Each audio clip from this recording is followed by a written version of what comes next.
Jessica arrives at an abandoned town to film a documentary.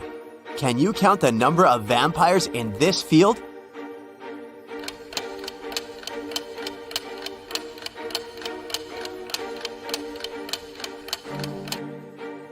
Nine. Jessica approaches the local mansion. Can you count the vampires around this place?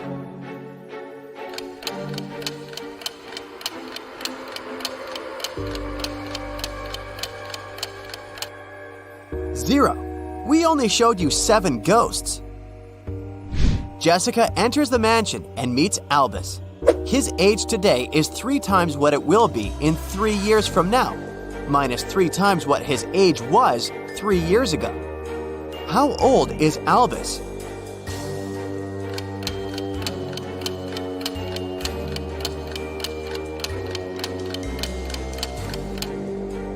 Let's say that his current age is X.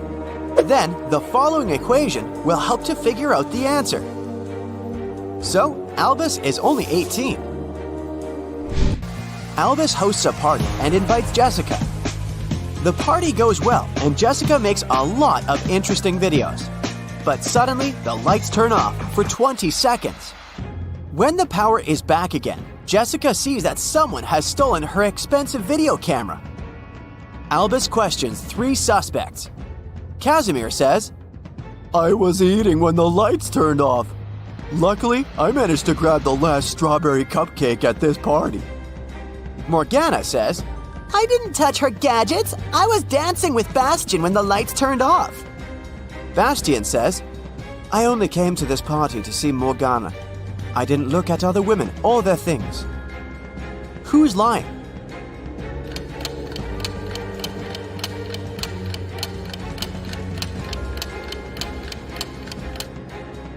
Casimir. There's a bunch of strawberry cupcakes on the table, so he didn't grab the last one. Jessica checks her phone and sees something really odd. Can you spot a mistake?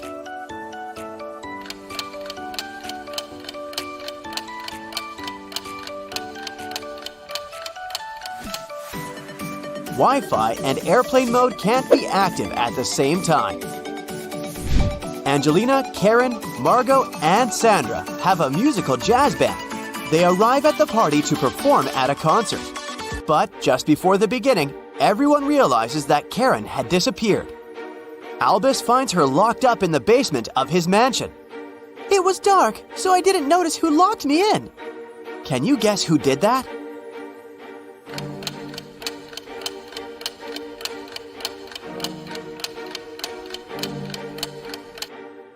Angelina. Her outfit was okay when they arrived, but she tore off the sequins from the dress because she got caught on the iron door when she locked Karen. Albus shows Jessica his home office and offers a game. "If you can manage to open my safe, I'll give you all the money I'm hiding inside." Can you help Jessica figure out the code?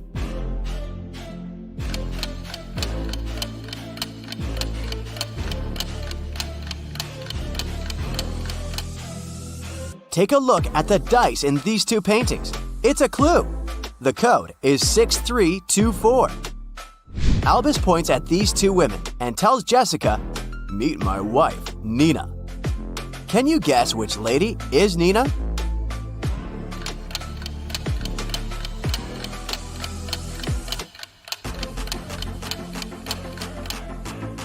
His wife is the maid.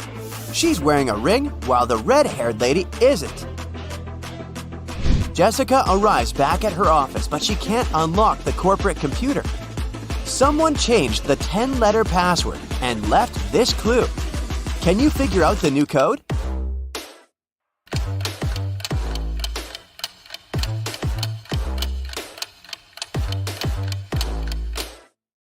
The clue is a rebus, so the password is accelerate. Jessica meets 3 guys online. Later, she visits their places to show how they live. Which guys should Jessica start dating?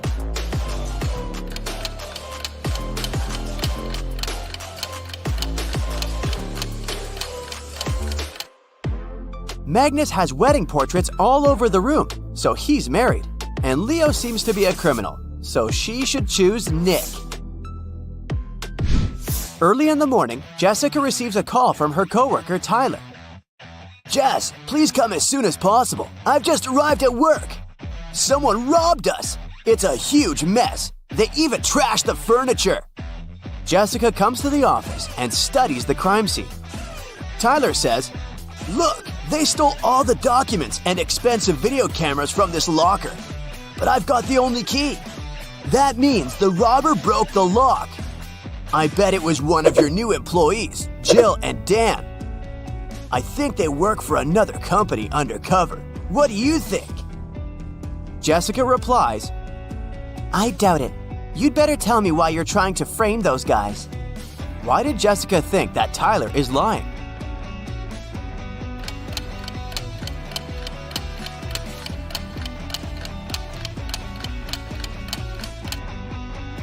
The locker was locked when she arrived.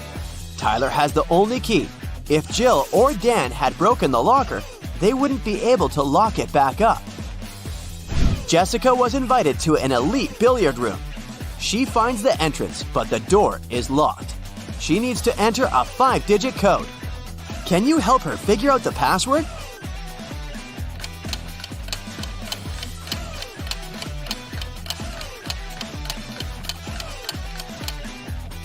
Take a look at the poster on the door.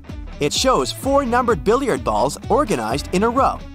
These numbers are the password: 8, 15, 3, 4. Jessica is watching the news. A mysterious thief keeps on robbing people in Paris. He sneaks into hotels and steals jewelry and cash from tourists. "Oh no, I'm going on a business trip to Paris tomorrow. I should be careful." The next day, Jessica lands in Paris. She arrives 3 hours before the meeting and decides to check in first. She arrives at her hotel and meets a lonely manager in the lobby. Jessica says, "Room number 505, please." "Of course, let me show you in, miss." Jessica immediately realizes that this guy is the thief from the news. How did she guess?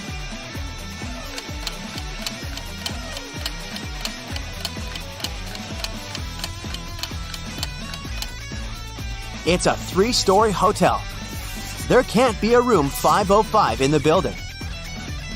Jessica met Francois online, and today they're finally meeting offline. They go out on a date in a cute Parisian restaurant. Everything's going great. Francois is a smart and handsome guy with a good sense of humor. The waiter brings the desserts. Suddenly, Jessica jumps up and runs away from the restaurant. Why did she run away?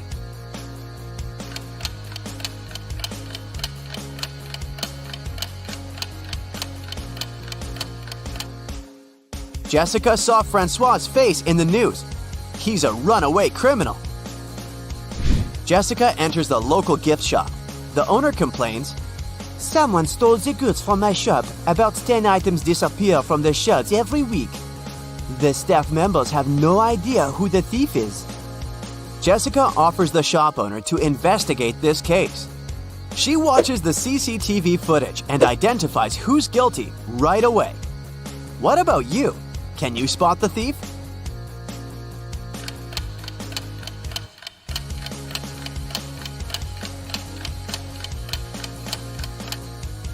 It's this lady. She put the stolen goods in her bag. Jessica goes to the local haunted house to film a documentary. She takes 3 friends with her: Louis, Madeline, and Pierre. No one ever dared to enter this house because of creepy rumors. But the guys decided to check it out and see for themselves. They enter the living room and click some Polaroids. They take a good look at the images, freak out, and run away from the mansion.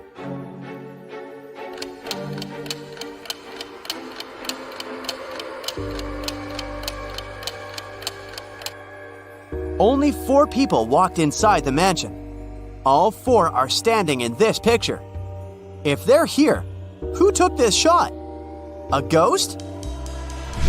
Jessica finds a puppy on the street and brings it to the nearest vet clinic. The puppy only had a collar with its name, but no information about its owner. After a while, 3 people arrive at the clinic. Each begins to insist that he's the only owner of this puppy. The doctor calls the police and they interview each of them. Clark says, I was so scared. I called the animal shelters in this city, but they didn't know where Fluffy was. Oliver says, I was walking the dog in the park. I turned my back for just a minute and he was gone. I have no idea why he ran away. And Sam says, Honey, I bought a new bone for you. Come over here. Who's the real owner of this puppy?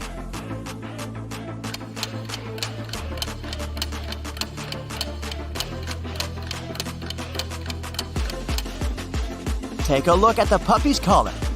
Its name is Toby, but Clark called him Fluffy. And Sam is trying to lure the puppy with a bone.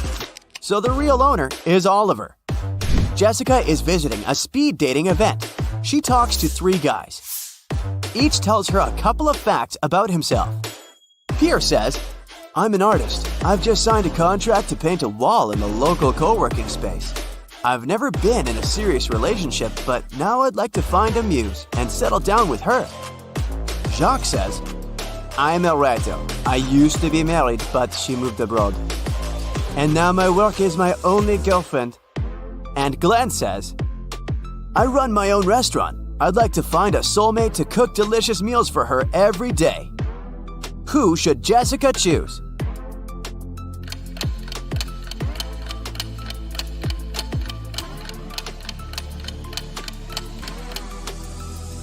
Pierre clearly wore a wedding ring. There's a tan line on his ring finger, so he's a liar. Take a closer look at Jacques. His nails are too sharp and his legs are very hairy. It's a full moon, so he's probably a werewolf. It's not safe to date a beast, so Jessica should choose Glenn and enjoy his cuisine. Ken went rollerblading on Sunset Avenue when he tripped over a rock. He fell down and hurt his head. It started bleeding, so the ambulance took him to the nearest doctor.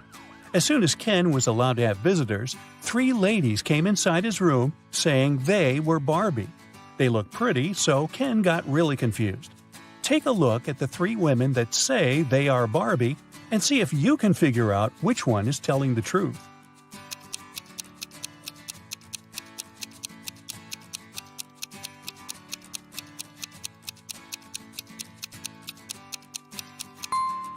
It's the woman on the right. Since Barbie is a doll, she can't change her expression. If you look attentively, you'll see that the first woman is blinking, and the second woman has a wink on her face. This leaves us with the last woman, which is the one and only Barbie. After getting out of the hospital, Barbie suggested that they go get ice cream. Ken said yes, so they went to their favorite place.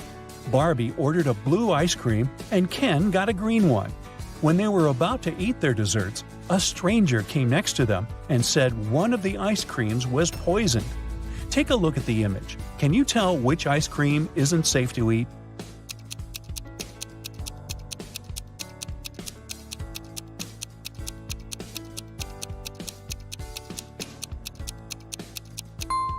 It's Ken's ice cream. Sure, it was originally green, but there's a strange smoke coming out of it. It's probably a reaction to the poison. Yikes! Sure looks like someone's after him, huh? One lovely morning, Barbie was driving to work when her sight suddenly went black. She woke up in an empty warehouse. There was nothing but 4 doors in front of her. She heard very loud noises, like there was a monster approaching. She felt like she needed to escape quickly, otherwise she would turn into the monster's dinner. The 4 doors had signs on them. The leftmost door had a sign saying, "Take the door on the right to break free." The sign on the second door said, "It's the right door." On the third door, it was written, "Freedom is just right in front of you." And the last door had a sign saying, "Don't trust the signs." Can you help Barbie? Which door should she choose?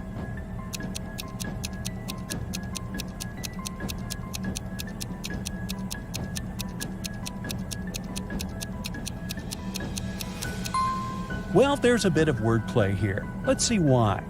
While the first door says to take the door on the right, the second one says it's the right door. It doesn't say if it's the correct door, but the right door as in the door on the right. The third door says freedom is just right in front of you. That just doesn't make any sense, does it? You can interpret that it's pointing to the door just on Barbie's right, and that is it. She should choose the last door. It says not to trust the other signs, but it doesn't say that they are false, does it? Marjorie is the owner of an organic farm. One morning she walked inside the barn and found all of last week's production of apple juice shattered on the floor. She was devastated. This was going to cost her a fortune. She asked her employees to clean it up. Meanwhile, she took the time to interrogate them. Sean, the farm's volunteer, said that he had put all of the apple juice bottles on the shelf before heading home. He said everything seemed fine until then. Becca said she had gone home earlier than usual because she wasn't feeling well. She said she hadn't even gone inside the barn all day. Tom said he had spent the day painting the fence and also hadn't visited the barn. Can you tell who is lying?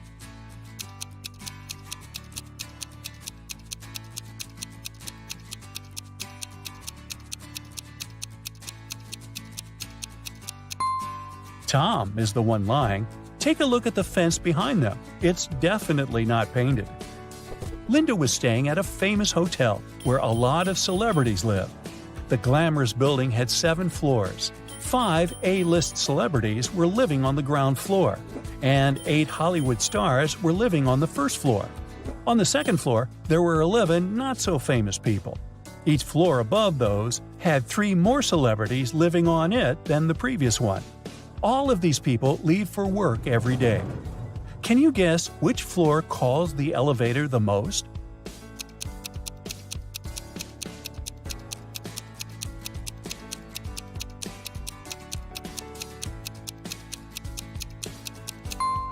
This is a tricky one. It's on the ground floor. Any person staying on a floor other than the ground floor would have to call the elevator to reach their respective floors. Brendan works in the same company as Mary. He's had a crush on her for months and has been trying to impress her in any way he can think of. That's why he decided to take part in the Brain Challenge, a contest his company organizes once a year. By saying yes, he had to answer a bunch of expert-level questions and solve some pretty difficult riddles. For the first round, he had to crack a rebus puzzle. Take a look at the piece of paper they gave him. Can you guess what the answer is?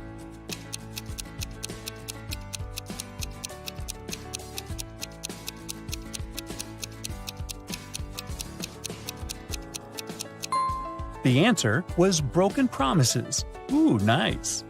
For the next round, they took Brendan to a room full of random stuff. His task was to find a specific object. As a clue, they gave him a piece of paper that said, "What goes up when the rain goes down?" Look around and help Brendan find the object.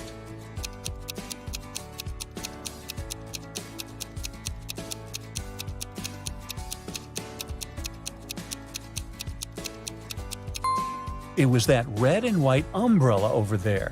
That makes sense, huh? Then Brendan was taken into an empty room. The room's door was sealed with a letter combination lock. He looked around and found a slip of paper with the following written on it: P plus 3, N 1, B 1, N plus 4, S plus 1. Can you help him figure out the code word?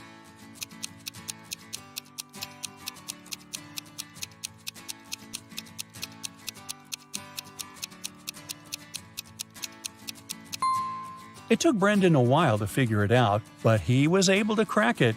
The code word was SMART. The key to this riddle was hidden in the alphabet. Let's see how it works. P plus its 3 following letters is S.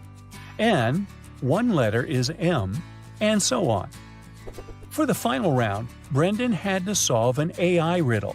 If he answered it correctly, he would win the contest's main prize and probably Amy's heart. The riddle said, "I speak without a mouth and hear without ears. I have no body, but I come alive with the wind. What am I?" Can you guess what Brendan answered?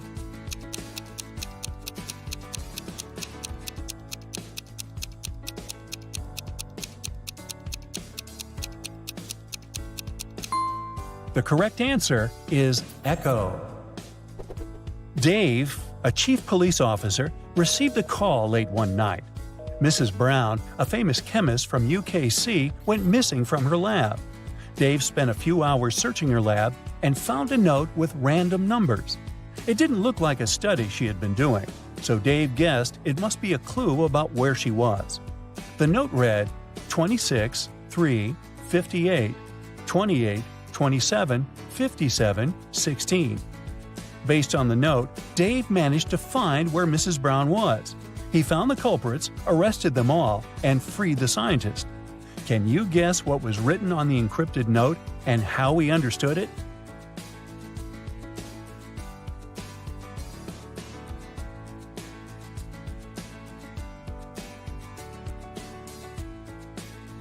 Here's how he figured it out.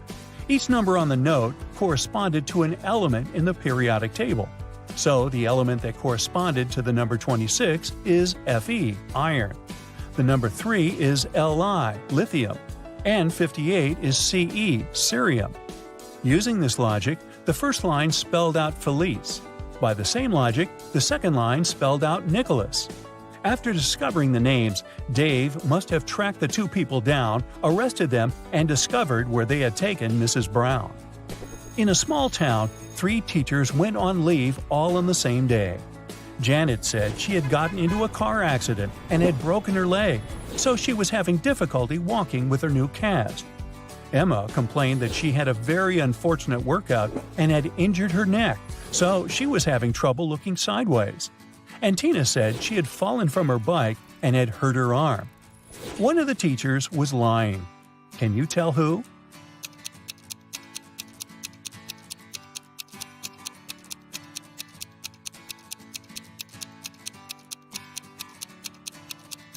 It was Janet. She claimed she was having difficulty walking with her cast, but she didn't even have crutches. She must be the one lying. When it was finally time to board the plane, it turned out that there were no more economy class seats left. Kim and Ashley were offered to fly in business class. Oh, yes. There, the girls saw 3 people. When the flight attendant served them fresh juice, she whispered that Kim and Ashley were extremely lucky. They were about to travel next to a famous Italian billionaire. Oh. Can you guess which of these passengers is the billionaire?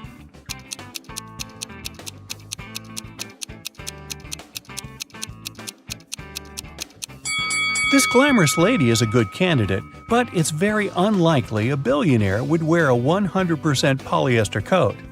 This guy's business suit is very elegant, but look at his shoes. They seem quite cheap and worn out. This funny gentleman must be the real billionaire. Although his outfit is rather casual, his gold watch looks very expensive.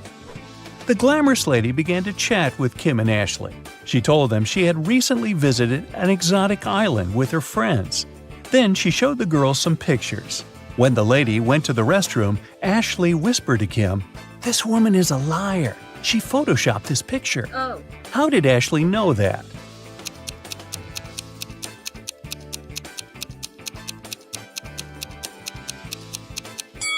It's all about the shadows. They all look natural, except this one. People are sitting in their seats. The lights turn off. Someone is chewing popcorn. Someone is drinking soda. The movie starts. This is a horror movie. Someone screams. The ticket taker enters the hall. Several people haven't paid for their tickets. Guess who?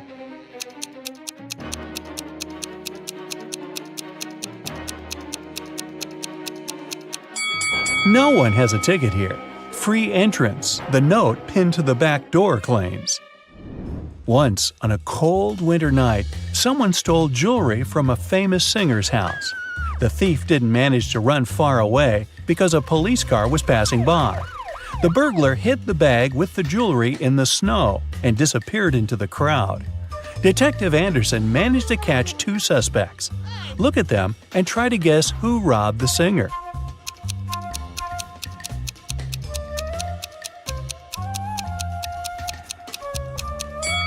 If you dig snow with your bare hands, they will turn red.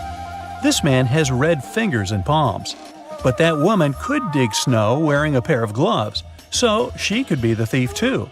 But she wouldn't be able to run in such high heels. After the meeting, Zoe unboxed a delivery from a popular writer.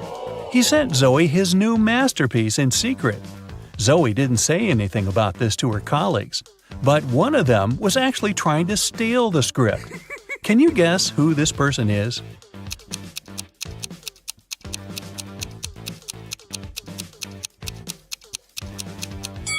It's the assistant. He's using his front camera to take pictures of the mirrored ceiling while Zoe is looking through the script. You're walking along the beach. Suddenly, you hear a scream. A woman is calling for help. She's drowning. You run into the water and swim toward her. As soon as you approach her, you see 3 more people. They're all screaming, but only one of them needs help. The rest are mer people who want to take you to their kingdom. How can you find out which one is human?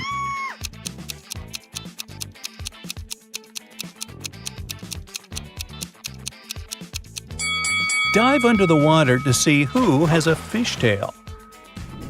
Richard likes abandoned buildings and old castles. Today, he's going to check a huge house that belonged to a vampire a long time ago. Well, that's what the legends say. Richard certainly doesn't believe this. He takes his camera and sets off. It's dark and cold inside the house. Crackling sounds are coming from the corridor. Richard shines a flashlight and sees 3 vampires. Richard starts running away, but then he stops and returns. It seems these vampires are fake. How did the guy understand this?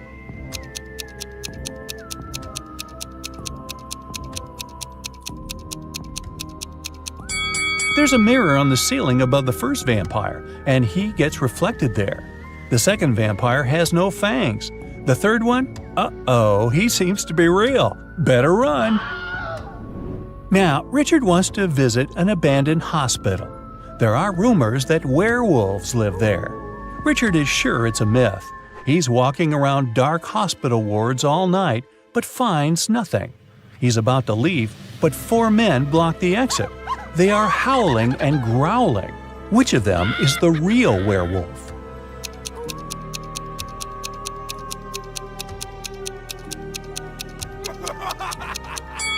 No one. The full moon is shining through the windows, but these people haven't turned into monsters. But still, Richard runs away. It seems these guys are really crazy. A rich man comes to an exhibition of modern art. He's going to buy a new painting for his collection. The owner of the exhibition shows him 3 works of different artists. In the first picture, there's a green triangle with a sunflower in the middle. The second painting is of a tiger taking a selfie on its phone. In the third picture, there's a flying house. The collector is sure that one of the paintings is fake. Which one?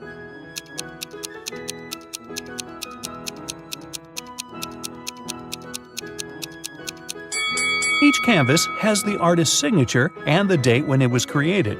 The painting with the tiger is dated 1957. There were no mobile phones and selfies at that time. This picture is fake. Martin's nervous because today is his first DJ performance at an electronic music festival. He goes on the stage. The crowd is cheering. Martin puts his headphones on and turns on the first track. Music is playing, but people aren't dancing. Why?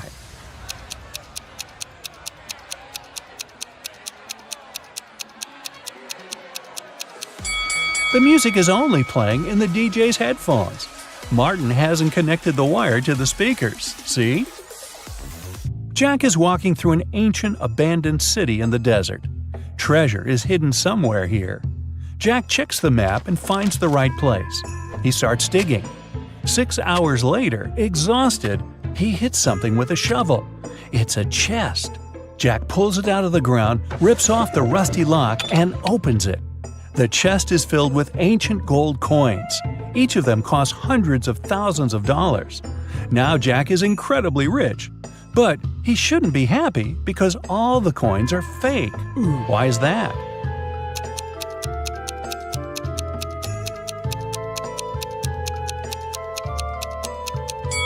Each coin has a date, 145 BCE. It seems they're really old, but people who lived at that time couldn't write BCE on their coins because they didn't know they lived before the current era. A university professor enters a lecture hall where his colleague, an elderly teacher, is giving a lecture on quantum physics. He's drawing formulas on the board, and his students are using their laptops to take notes. The professor knows that one of these students is sleeping. He starts walking around the room, stopping behind each of them in turn. Who's dreaming right now?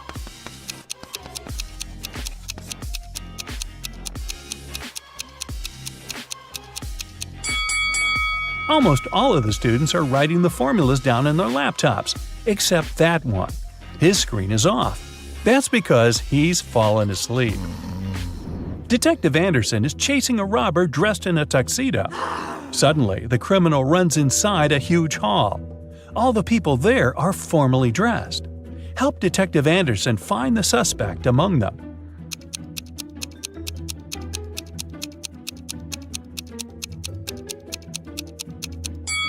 Catch that guy. He's sweating because he's been running.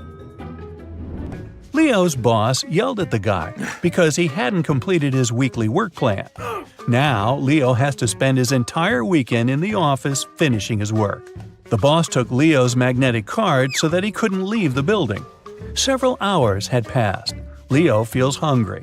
There's no water or food in the office, but there's a fridge and cooler in the next room behind the door with a magnetic lock. On Monday, Leo gives his boss the completed report. Somehow, the guy managed to get food and water. How did he do it?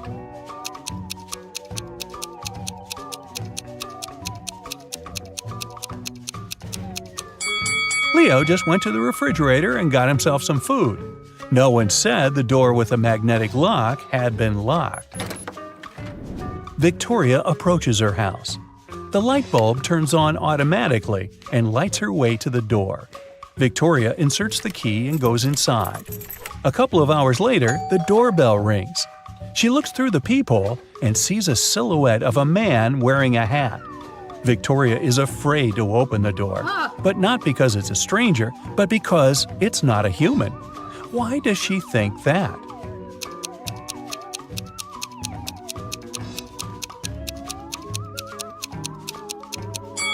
The light sensor didn't work, so there's no physical body outside. There's a huge airplane hangar on the edge of the desert. Pilot Tyler steps inside and notices a cat sleeping near the ceiling on one of the beams. Tyler decides to save it. There are no stairs and nothing else that can be used to get there. The only thing Tyler sees is a large puddle of water on the floor. How did the cat get there?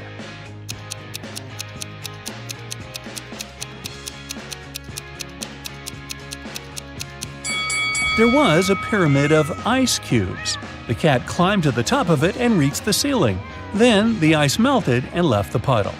Gee, I guess I won't mention my theory about the cat drinking so much water to the point of bursting, which then propels the cat up in the air and, well, let's stick with the ice cubes. Margaret, Rachel, and Diana are walking down the street, sharing their plans for the weekend. The girls look rich, but only one of them has a lot of money. Who is it?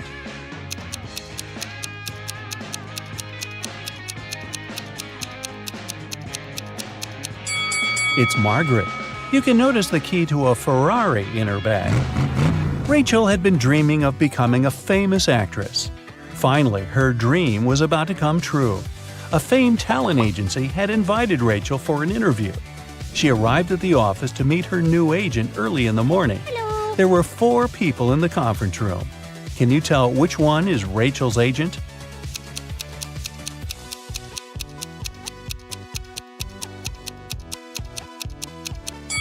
This guy is the only person who doesn't have an employee badge, so he's probably a guest too. This man is wearing a classy, expensive suit, but he brought coffee for everyone. He's an assistant. This lady's mug says "World's Best Lawyer," so she's probably responsible for legal issues. And this relaxed lady over there is Rachel's agent, Zoe. Zoe offered Rachel to take a seat. Which place should Rachel choose?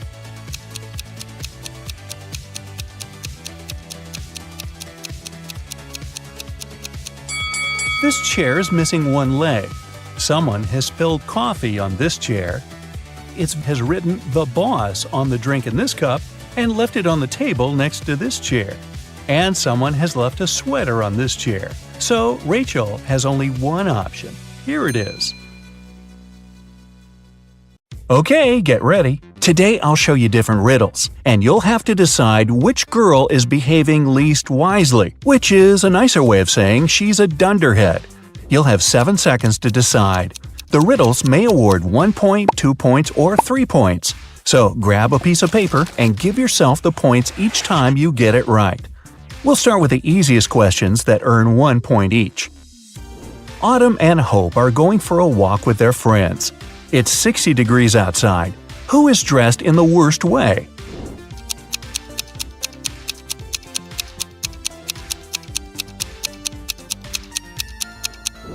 Hope. Autumn can take some of her clothes off, but Hope doesn't have anything to wear in case she feels cold. Ava and Olivia are camping in a forest. Suddenly, they encounter a bear on their trail. Ava stands still, and Olivia starts to run away. Who is in danger?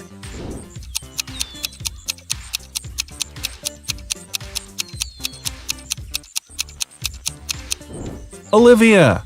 The bear might see her as prey and follow, and he's definitely faster. So it's better to keep your cool and slowly move backwards, keeping the eye contact. Haley and Savannah are making sandwiches for lunch. Who did something terribly wrong?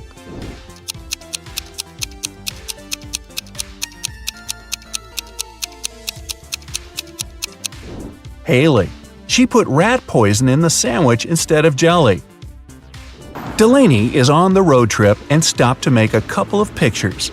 Lenore is riding a bike to a nearby city. Who isn't being smart?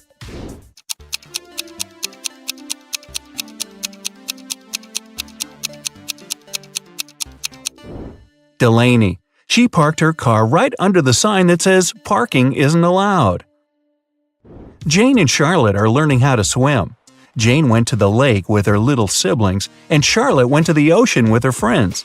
They both jumped in the water alone. Who is in greater danger?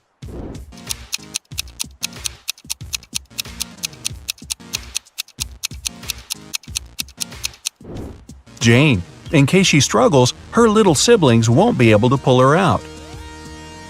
McKenna and Desiree are late for school, so they're taking a shortcut.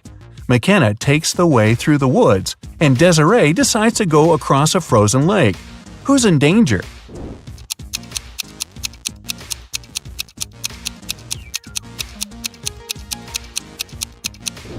Desiree. There are cracks on the lake's surface. Ruby and Mary were enjoying their time outside when a storm started. Ruby hid in her car in the open space, and Mary kept swimming in the ocean. Who is not safe?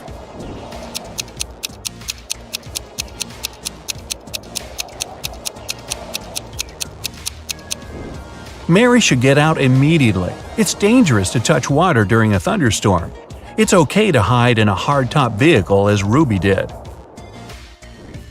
Okay, easy questions are over. Next questions will give you 2 points each.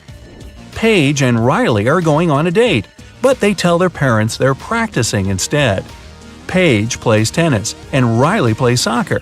Who's the worst conspirator?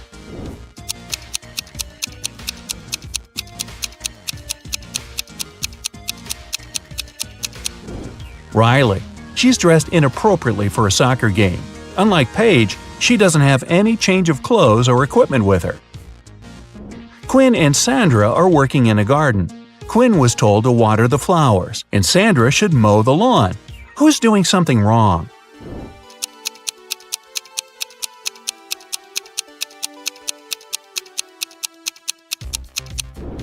Quinn. She was told to water the flowers, but she's watering the trees.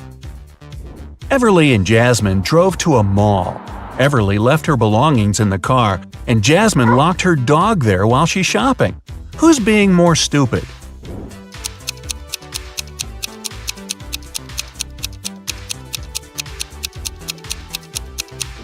Jasmine. You shouldn't leave animals or people in a closed car, especially in the hot sun. It's the wrong way to get a hot dog. Mia and Stella wanted to get a tattoo and skip their classes to get home right after school. When they get home, they immediately run into their parents. Who's going to get in trouble?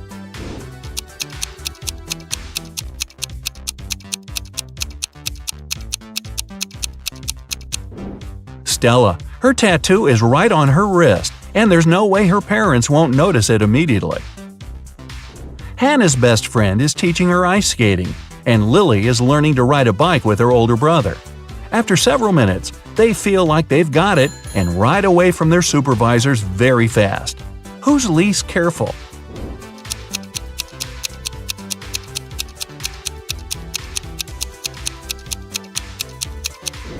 Lily.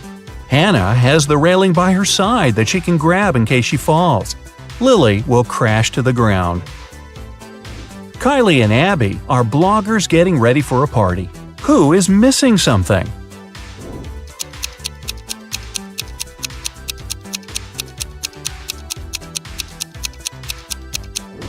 Kylie. She's charging her cell phone, but the cord is unplugged. Melanie and Delilah are walking home from work late in the night. Which of the two isn't being careful?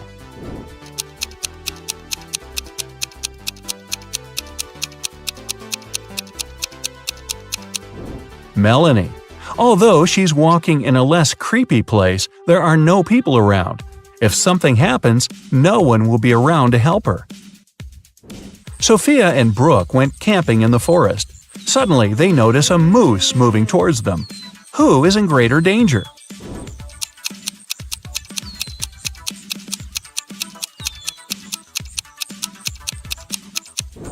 Sophia, who is wearing heels and will run slower. Brooke can drop her huge backpack and use it as an obstacle. Kira and Ava want to go to a party, but their parents banned them from leaving the house. Kira decided to sneak out using the attic window, while Ava used the back door. Who won't make it to the party tonight?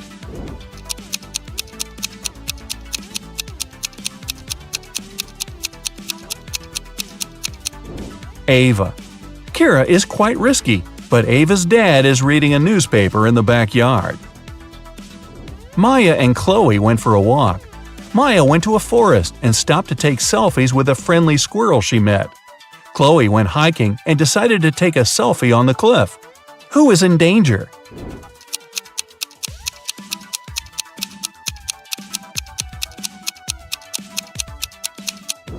Maya. The branch above her is about to fall. Maeve and Sarah are cheating on their math test. Who is more likely to be caught?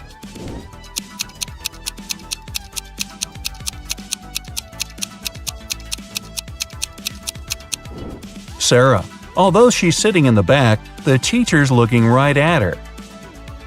Bella and Ashley came home from a party which they told their parents would be a study date. Who's going to be grounded till the end of the month?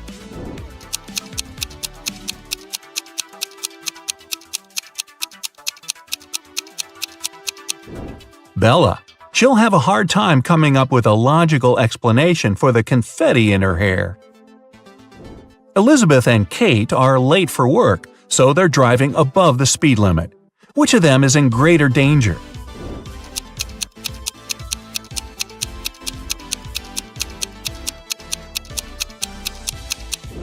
Kate. She has many objects lying scattered in her car. In case of an accident, they may hit her.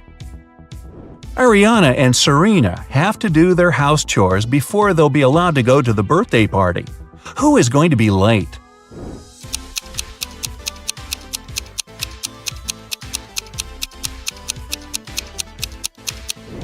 Ariana. The iron isn't plugged in. Since she's distracted with the TV, it might take her a while to notice. And finally, here are the hardest questions that award 3 points each. Jessica and Margot are jaywalking. Jessica is listening to music and Margot is texting her friend. Who is in greater danger?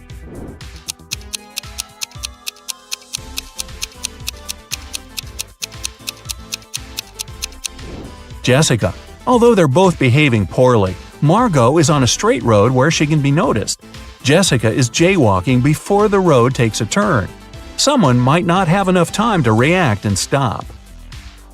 Julia and Nea are taking a vacation to the jungles. Juliet got tangled up in lianas, and Nea got stuck in quicksand. Who's in danger?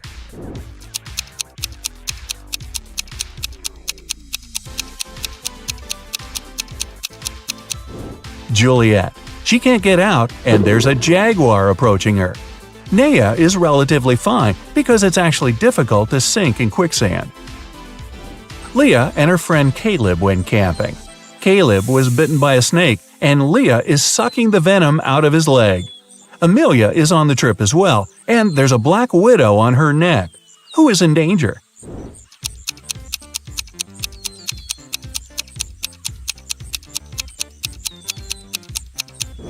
Leah. It's dangerous to suck out the venom. As for Amelia, black widows rarely bite, and the bites are rarely fatal. Becky and Allison are both in a bathtub doing their morning routine. Becky is using the hairdryer. Allison is charging her phone while scrolling through the internet. Who is less clever?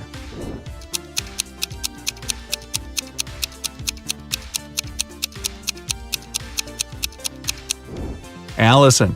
It's dangerous enough to have a socket close to the water, but Allison is charging her phone. Becky is sitting in the empty bathtub. She might be a little weird, but at least she's safe. Evelyn and Grace are on vacation. Evelyn is spending it in a desert, and Grace is in the wilderness. By the end of the day, they get tired and decide to spend the night where they are. Who's making a huge mistake?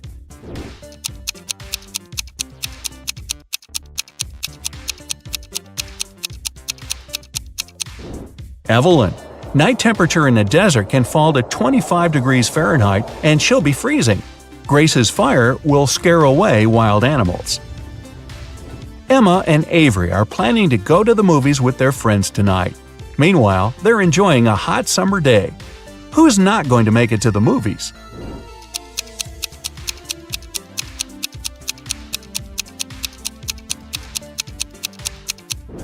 Avery. She's about to cook the meat that has been standing in the sun for a while. In the evening, she'll get food poisoning. Scarlett and Emily are sitting on a beach in a city center. Scarlett is applying makeup, and Emily is texting her friends.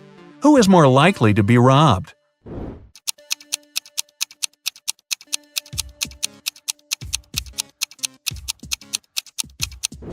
Emily. Although they're both distracted, at least Scarlett has a mirror in her hands and can see if someone is approaching her. Ella and Madison are driving to their friend's birthday party. Ella is chatting on the phone with her boyfriend, while Madison is applying lipstick. Who is in greater danger?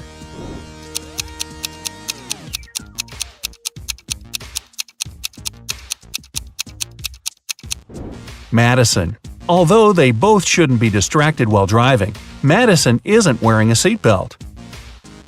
Now, sum up your points. If you got less than 25 points, you scored below average. But don't be sad. Check out some of our other riddles to train. If you've got between 26 and 40 points, you have an average score, and you're on the right track. If you scored between 41 and 55, you're above average. And if you scored 56 or more, you must be a second Einstein. Relatively speaking. You walk through the streets. There's a warning on a post about lizard people charging at the inhabitants of the city. You remember investigating this case, but you couldn't find these reptiles. Now you need to go to the park. For several days, a large werewolf has been scaring the residents there. You know that the werewolf has a wife, and she is the only person who can calm the monster down and help him return to his human form. You have found 3 girls. Each of them might be the werewolf's wife that you're looking for. You ask his wife to approach him, but none of the girls admits she's the one you need. So you have to make your own choice.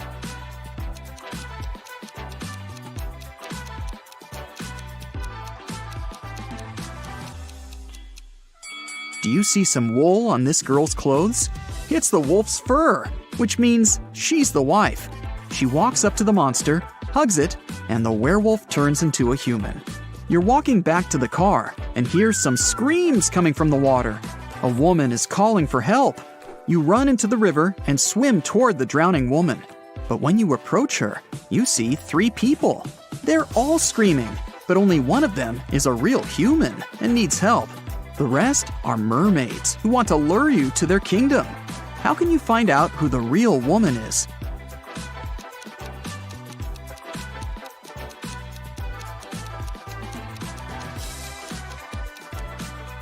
Just dive and check who has a fishtail.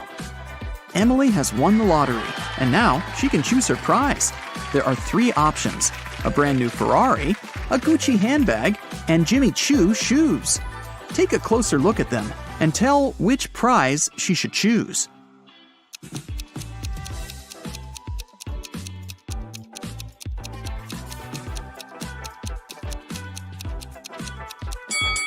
Emily should choose the handbag. The logos of Ferrari and Jimmy Choo are wrong, so the car and the shoes must be fake. So 3 best friends have finally met in a cafe to discuss some business. Val orders a big cake with fruit. Simon asks for a glass of soda. And Leo takes an energy bar out of his bag and starts eating it. The waiter brings the cake and the soda and leaves. Simon drinks from his glass, but Val doesn't touch the cake. Why?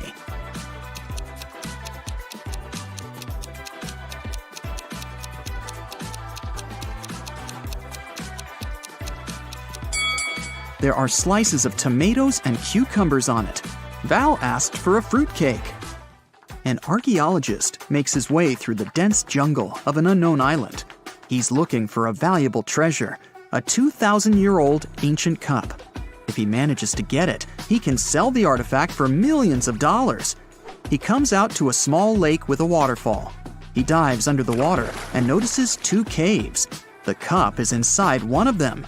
Where should the archaeologist go? Think faster, he's running out of air.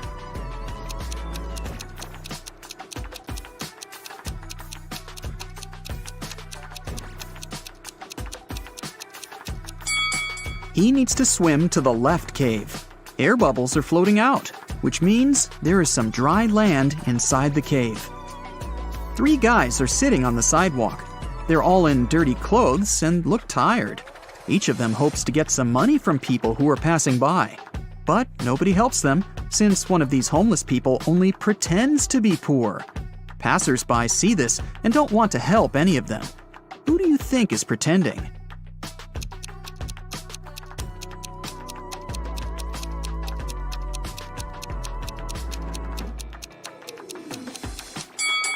Look at this bald guy.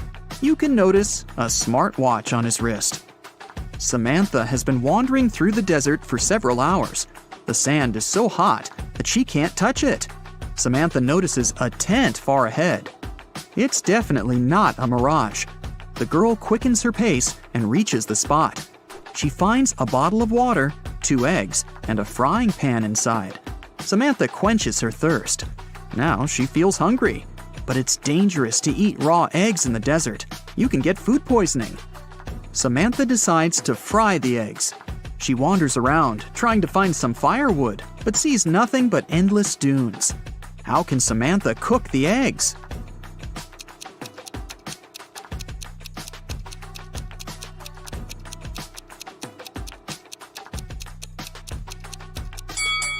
She can put the pan on the sand.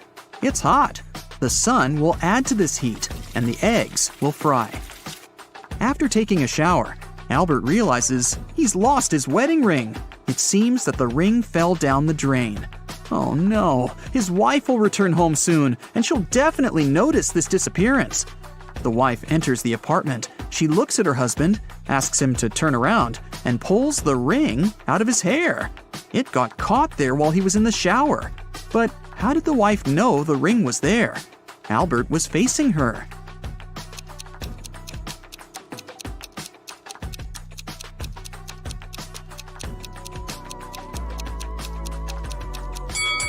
There's a mirror behind Albert. The wife noticed the ring in the reflection.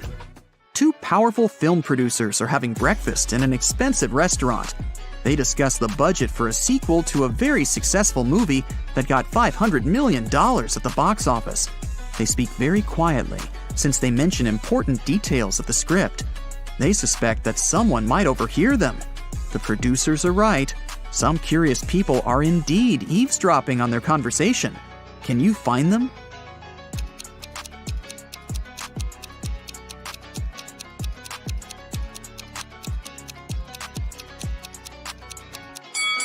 There's a guy at the next table holding a magazine upside down.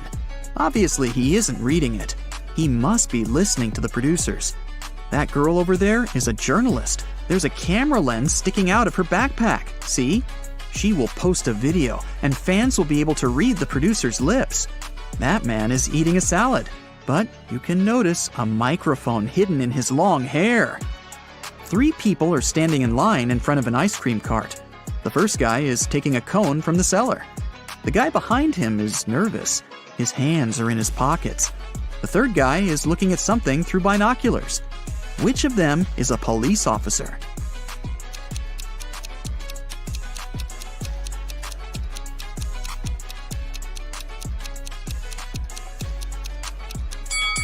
Look at the first guy.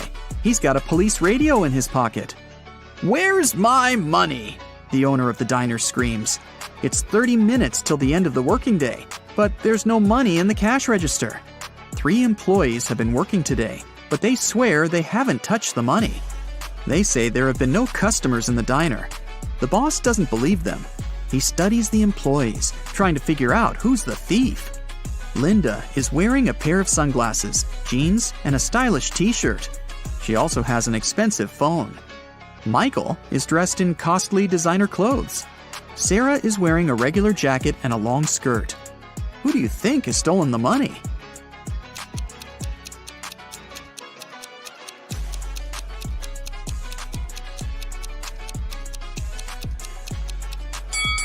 They're all telling the truth. Look at the sign on the door. Open, it says.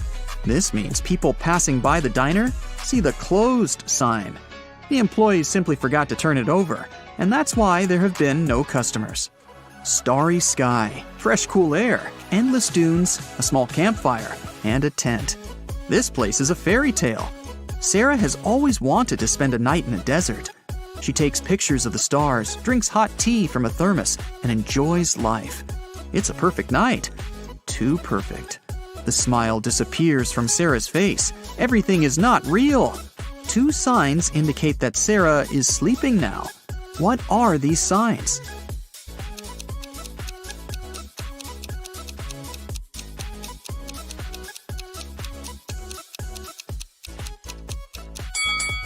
Two moons are shining in the sky. A sea crab is looking at Sarah from the sand. But it's scorpions that usually live in deserts, not sea crabs. Mary opens her eyes and realizes that she's in an unknown place. There's a lot of trash in the room. A red lamp is flashing from the ceiling. Something must have happened here. Mary can leave through the door. It's open. But wait, she needs to take some useful stuff from the room. But what? She can only choose 2 items. Which ones?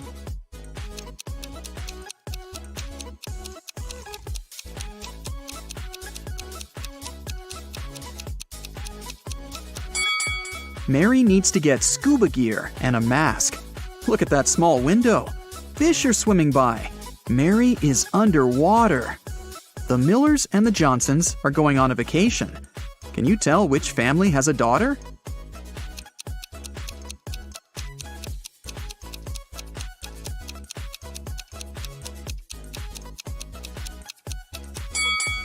Take a closer look at their suitcases.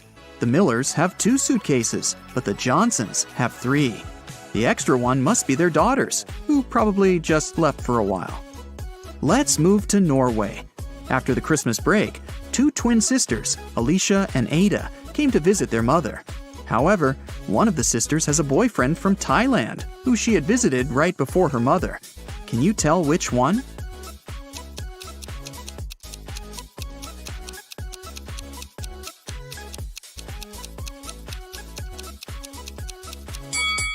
Norway is a cold country in the north. Also, it's winter, but unlike her twin sister, Ada is tanned. It's probably because she just spent her vacation in some warm country. like Thailand, at her boyfriend's place. So it must be her. Elsa was 17 years old the day before yesterday. Next year, she'll turn 20. How come?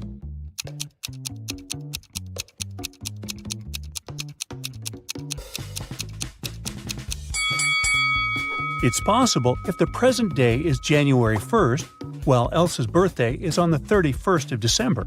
The day before yesterday, on December 30, she was still 17 years old.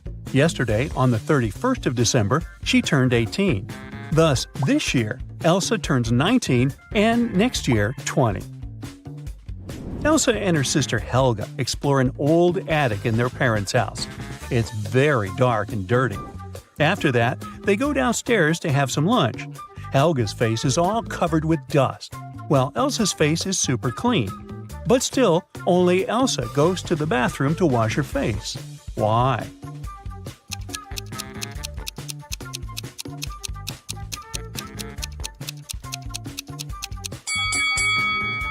Elsa noticed that her sister's face was dirty, so she thought her face must be dirty too.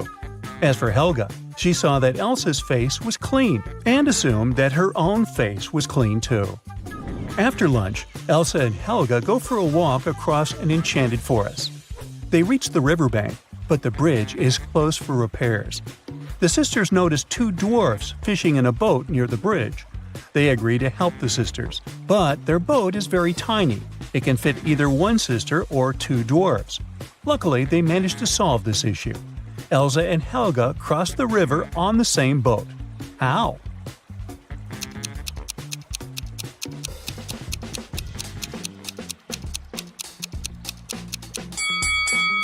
Well, first of all, one of the dwarfs brought his fellow on the opposite bank. Then he headed back for the sisters alone. Helga got into the boat and crossed the river. She gave the second dwarf the boat, and he returned to the opposite bank. He picked his fellow dwarf and brought him to Helga. Then one of the dwarfs swam to Elsa and passed the boat to her. She crossed the river and joined Helga, and finally, the second dwarf returned to his fellow. Helga and Elsa keep on walking and get lost in the forest. There are 3 roads to the nearest town. The first route is filled with mutant plants which feed on humans. The second path leads through an ice cave with a hungry dragon frozen inside a huge ice cube. The third route leads through a village of fairies. Their magic makes humans lose their minds. Which way is safe?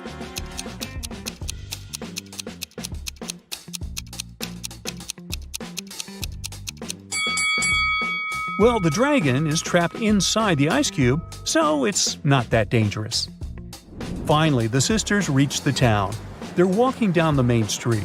Suddenly, someone throws an orange right at Helga's head. Elsa identifies the apartment from which the fruit fell out and goes there to complain. She knocks, and a young man opens the door right away. Elsa explains that her sister was hit by an orange that fell from his window. But the guy says, "I was washing my dog when you knocked. Only me and my pet live here, so you confused the floors." But Elsa didn't believe him. Why?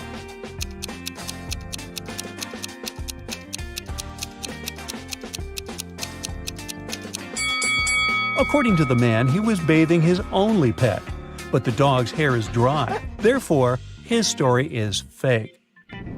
Elsa and Helga enter the local home decor shop. Helga takes a picture of her sister standing in front of the mirror. Can you spot anything odd in this photo?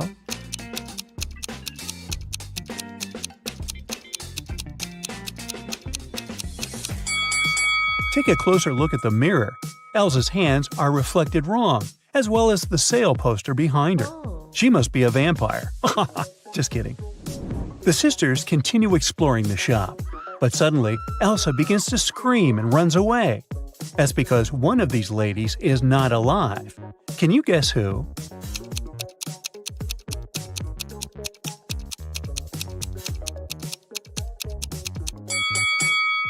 The first woman is an ordinary human. There's a mirror behind her. The third lady has a painting of herself in the background. And the second lady, who's looking over her shoulder, is a phantom. Her reflection in the mirror doesn't match the reality. Elsa decides to hide in a building nearby. Surprise! It's a pet shop. Elsa wanders around it, and spots one weird detail. Can you see it too?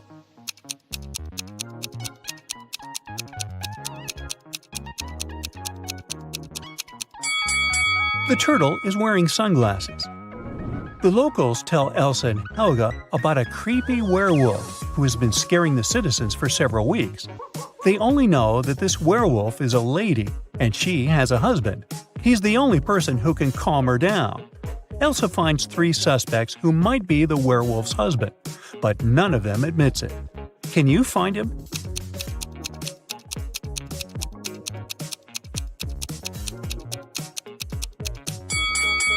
He's the second guy. There are suspicious brownish hairs on his clothes, although his own hair is blonde. The next day, Helga has a birthday party. Elsa goes to the bakery to purchase a cake for her. She's late, so she rushes over and bumps into a waiter. Elsa hits her head and forgets what cake Helga asked her to buy. She remembers just 3 things. It shouldn't have any green elements, the cake frosting shouldn't include more than 1 color, and it must have at least 1 berry. Can you help Elsa find the correct cake?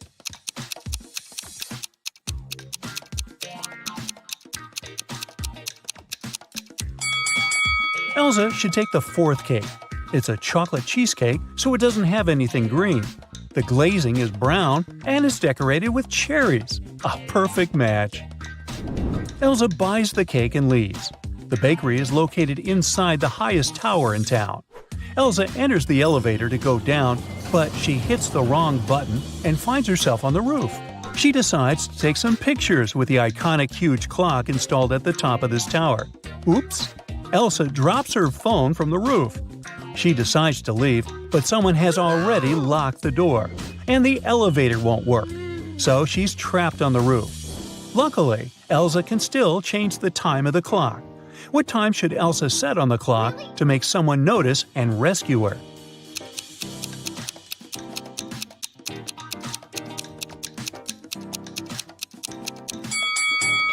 If she sets 5:05 on the clock, it'll look like an SOS signal.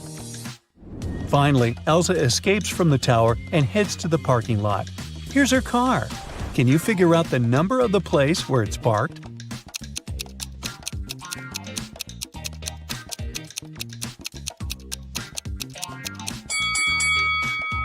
'87. Elsa arrives home. Helga shows her vacation photos sent by her new boyfriend, Kyle. In this case, you can see Kyle, his friend Bob, and a humanoid robot, Neo. Neo is standing next to Bob. A person wearing the yellow mask is not a man. What color is Kyle's mask?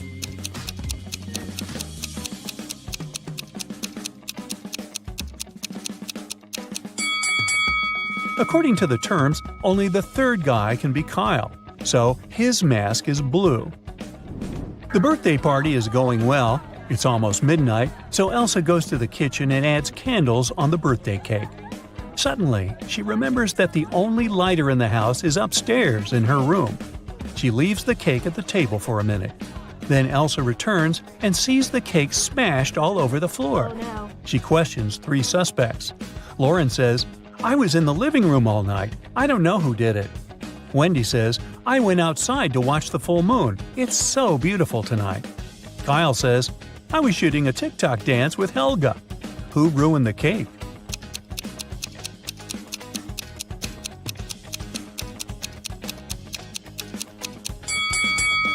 Wendy, take a look out the window. The moon is not full. Busted. The next morning, Helga wakes up earlier than Elsa and checks her feed. Breaking news: a legendary thief ran away from a nearby prison and now creeps around the town.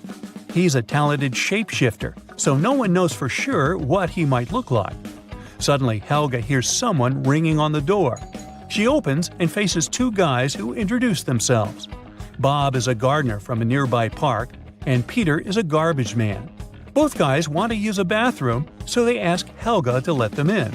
But only one of them is safe to invite over. Can you guess who?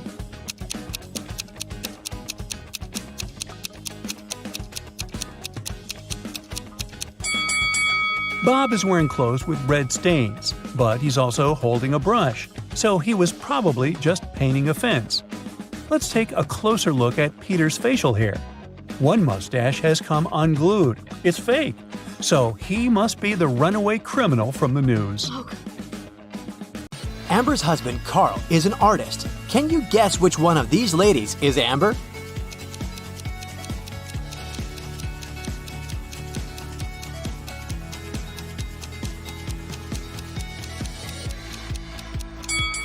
It's the lady in the middle. She has the same paint stains on her clothes as Carl has on his jeans. Carl gets an invitation to visit a mysterious fortune teller, Morgana. She has built a maze so that only smart people could reach her house. Which one of these routes should Carl choose?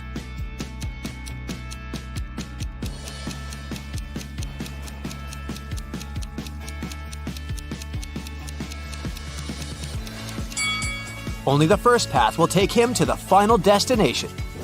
Morgana treats Carl with a welcome drink. Only one of these 3 drinks is safe. Can you guess which one?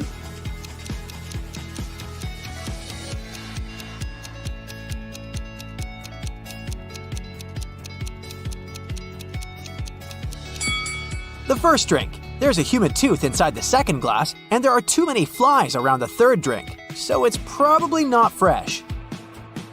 Morgana says, I've got a surprise for you. People put it on the table but never eat it. What is it? Can you guess?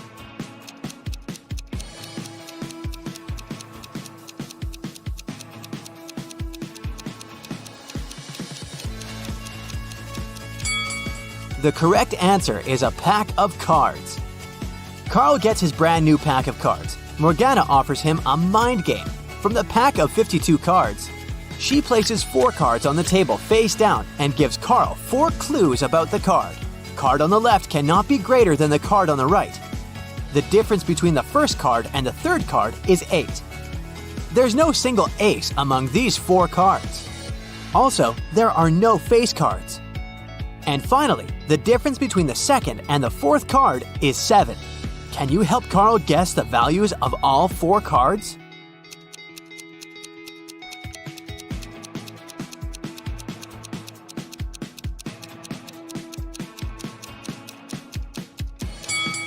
Alright, let's put everything on the table. The task was to guess the value, so we can pay no attention to the suits. The first card has to be 2, and the third card has to be 10. There's simply no other way the difference can be 8. The first and the fourth clues reveal that the fourth card can only be 10. And, thanks to clue 5, we know that the second card amounts to 3. So here's the correct answer. Carl successfully solves the riddle. Morgana is impressed. She says, Now that I see you deserve my gift, I will give you a magic amulet that will turn you into the richest artist. These 3 tunnels lead to the room where the treasure is hidden. You must choose wisely if you want to stay safe. There's a rhino cuddling her calves in the first tunnel. The second tunnel is filled with gas, which is fatal for any insect. There are thousands of venomous snakes crawling around the third tunnel. Which way is more or less safe?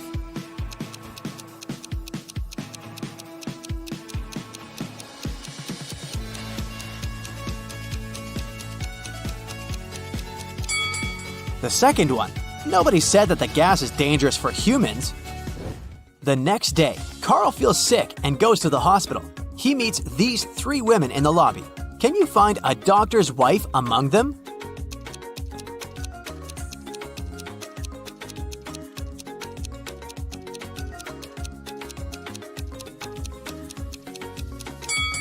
Take a look at the poster. This doctor is a dentist. The first lady is his patient. And the third one is his colleague, so the second lady is his wife. 3 doctors approach Carl, but one of them is fake. Can you guess who?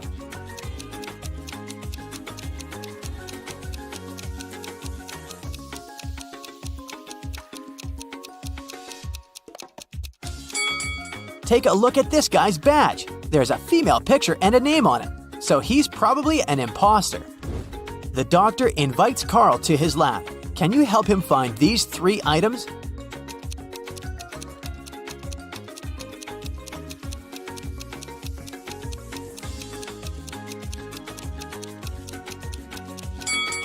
Here they are. In the evening, Carl arrives home. He spots 5 weird things about this place right away. Can you see them too?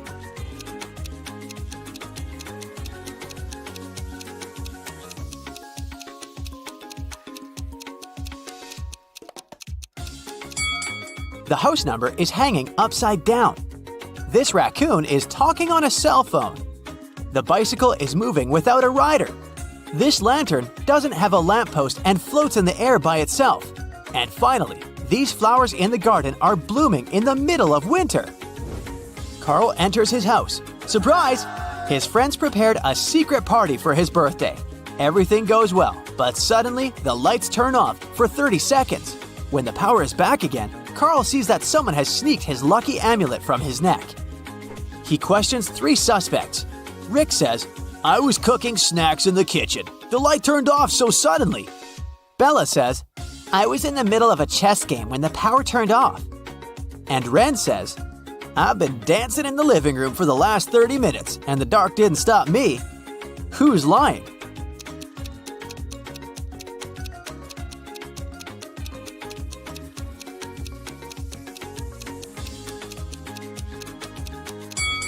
Bella. She said she was in the middle of her game, but all chess pieces are standing in their initial positions.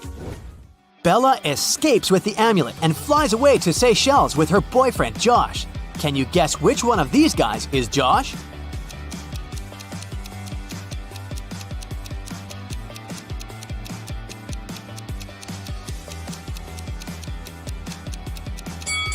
The second guy.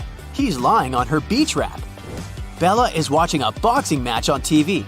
It's a friendly match between 2 heavyweights, which consists of 12 rounds, but it was finished after the 7th round because the boxer knocked out the other one. But during the match, no man threw even a single punch. How can this be possible?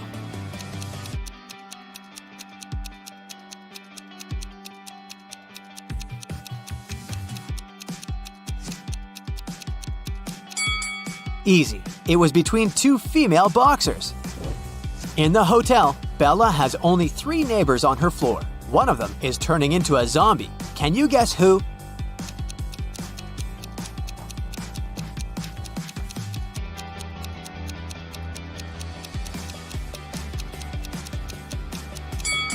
This lady. It's hot. Why is she wearing a warm scarf? Bella leaves her hotel room to get some ice. 2 minutes later, she returns and finds out that someone had broken in. How did she know?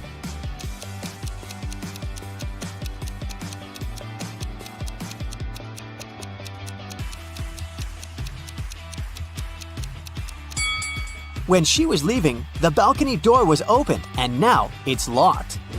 It was Carl who robbed Bella. He just took back his amulet and ran away to the roof. Unfortunately, now he's trapped on the roof of the hotel building. It's 200 feet high. There's a hook on the roof and another hook 100 feet down from it. Carl finds a 150-foot-long rope and a sharp knife. How can he climb down safely?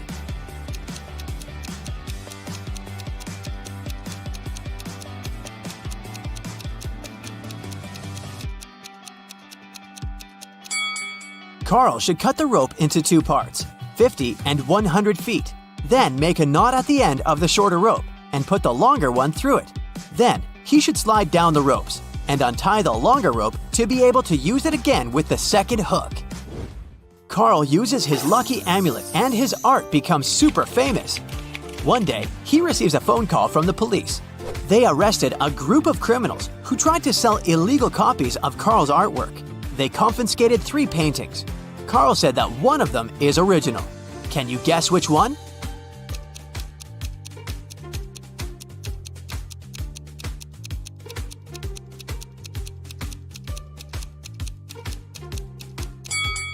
The first painting is a mirrored version of the original work. The second one has a barely visible handprint. Therefore, only the third painting is original. Carl exhibits a huge collage in a gallery. Can you spot any outstanding images?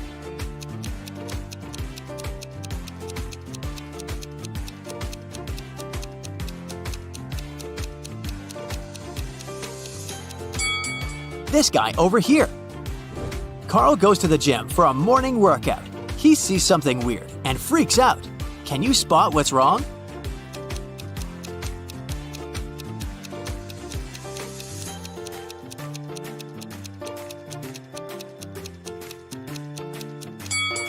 A huge spider is crawling out of the ventilation.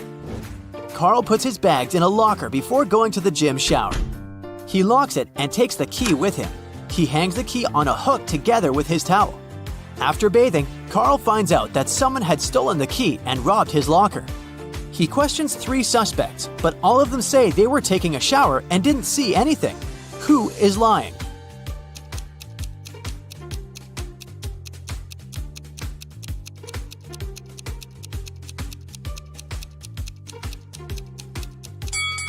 The third guy. Take a look at his feet. They're too dirty for a man who has just taken a shower. Suddenly, somebody pushed Stacy into the water. Down in the Sea Kingdom, Stacy met Neptune. He was sitting on his throne, surrounded by 3 mermaids. Neptune asked Stacy to return the pearl necklace to his wife. He had recently lost it, and Luke found the necklace on the shore. Can you guess which mermaid is Neptune's wife?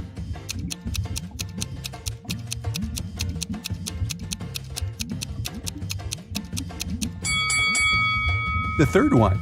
She's the only one who's wearing an engagement ring. Another working day at the chocolate factory. Jason decided to prank Freddy and covered a raw chicken egg with a layer of chocolate. Then he wrapped it and put it among real chocolate eggs on a tray. When Jason brought the chocolate eggs, Freddy spotted the fake one immediately.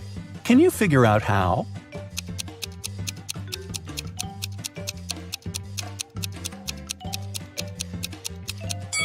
The real chocolate eggs are hollow inside, so they were rolling all over the tray when Jason was walking.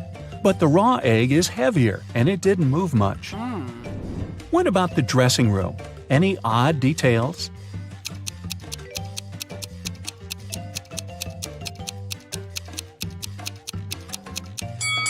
These hairy clawed paws can't belong to a human. Next, Bella decided to visit a hairdresser. The manager asked her to wait for 20 minutes. Bella took a seat in the lobby and accidentally fell asleep. When she woke up, she saw that someone had cut her long, beautiful hair. She got furious and questioned 3 suspects. Maya said that she had been busy with another customer. She didn't see what was going on in the lobby. Rick said that he had been eating his lunch outdoors. And Sally said, "Who do you think I am? I don't steal hair. That's ridiculous." Who is lying?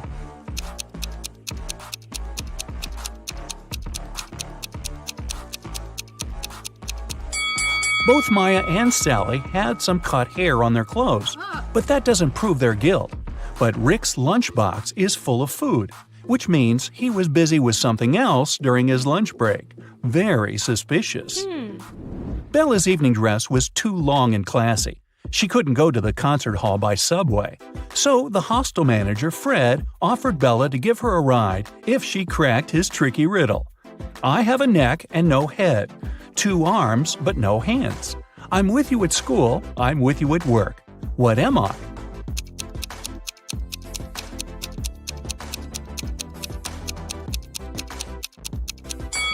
The correct answer is a shirt. During a break, Bella went outside to get some fresh air.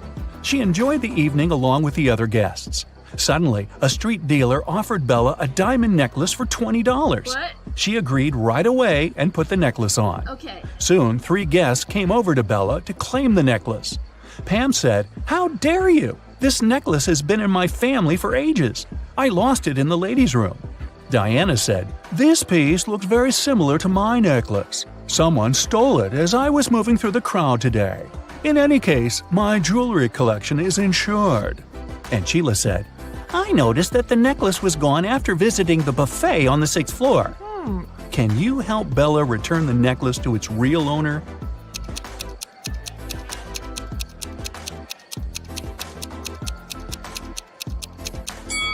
The necklace belongs to Diana. The concert hall doesn't have 6 floors. Pam and the street dealer have similar tattoos on their arms, so they must be scammers working together. After the performance, Letitia invited Bella to the after party, where Bella met Tyler. He claimed he was a famous violinist and showed Bella some pictures proving his luxurious lifestyle. But Bella realized that he was just a wannabe very soon. How did she understand it?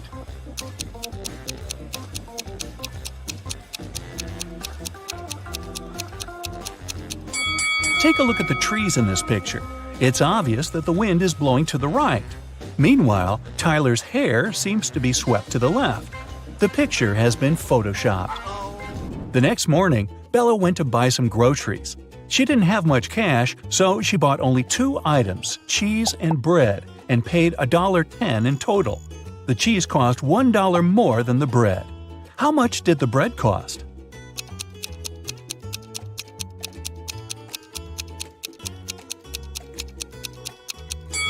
The most obvious answer would be that the bread cost 10 cents.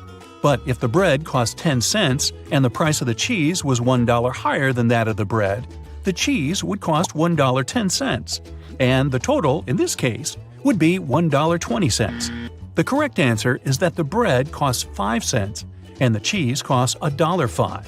This indeed makes a total of $1.10. Does that make sense? Sense? Freddie decided to pay Jason back. He dressed up as a ghost to scare him. But suddenly, several real ghosts appeared in the room.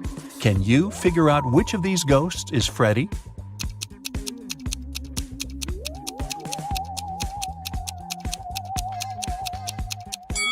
This guy over there.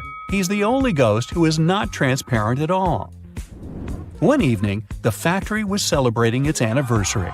The management organized a party. All employees participated in a karaoke competition. Most of them all sang incredibly well and received gifts and flowers. But only 2 of the best singers, Nancy and Betsy, made it to the final. They prepared to face each other in one more round. But suddenly, Betsy fell to the floor, unconscious. Doctors claimed that she had been poisoned. But all the participants of the competition had eaten exactly the same food. Besides, the police checked the dishes and they were okay. Can you guess what happened?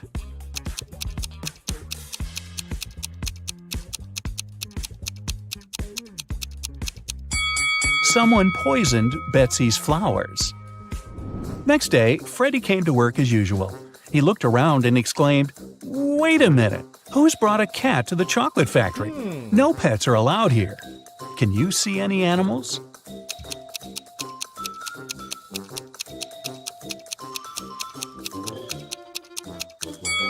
Here it is.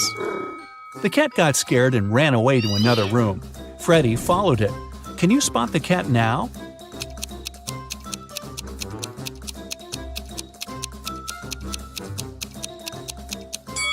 It's hiding over there. And again, Freddie failed to catch the cat. It ran out of the building and hid in the garden. Can you help the guy find the cat?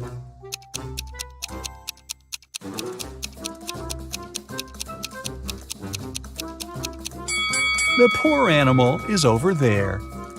Freddie caught the cat and found a small note attached to its collar. It had contact information.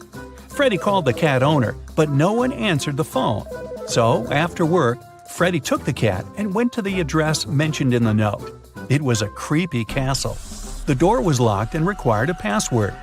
Can you help Freddie crack the code using this hint?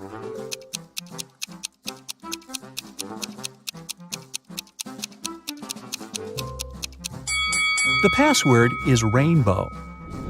A gloomy old man greeted Freddie inside the castle.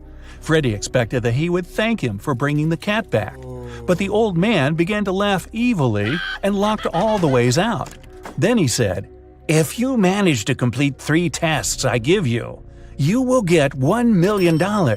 But if you fail, you'll stay in my castle forever. Here's the first task.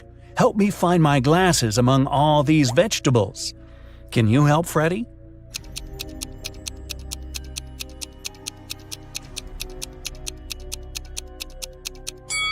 Here they are. The next task from the old man was to cook a potion and do it in the correct order. He gave Freddie this recipe. Can you help the guy?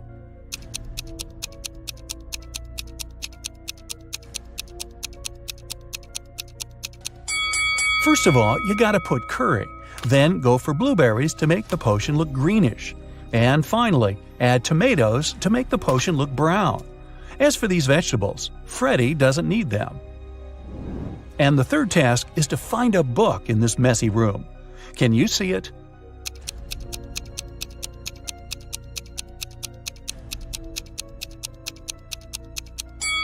It's half hidden inside the sofa. Sam was walking in the mountains. He met a beautiful girl and spent the whole day with her. In the evening, he realized he didn't even know her name. He asked if he could take her out the next day. The girl agreed, but only if he guessed her name. Sam was upset, but luckily, the girl liked him too. She wrote something on a piece of paper.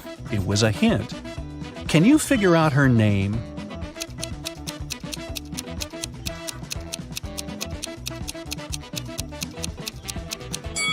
Ignore the numbers and look at the letters. Together, they make up the name Regina. Sam rented a cabin on a beautiful deserted beach. He called Regina and invited her over, but she complained that she'd broken her leg. Sam offered his help and invited Regina to stay in his house until she recovered. He brought her to the cabin in his arms like a real gentleman. Yeah. Regina was hungry and asked Sam to go buy some food. When Sam returned, he saw that someone had robbed his house. Regina said she had been sleeping and hadn't seen the robbers. Sam called the police and said, "I guess my new girlfriend is a thief." Why did he think so?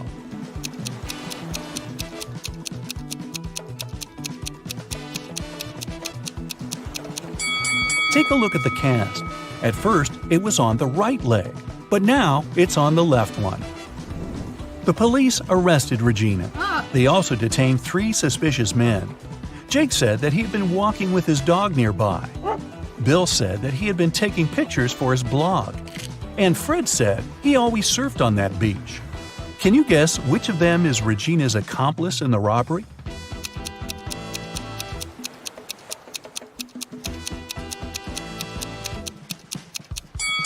It's Bill. Take a look at his arm. He has a tattoo with Regina's name. Now, Bella and Ella are preparing for an epic party. Can you figure out who's not very smart?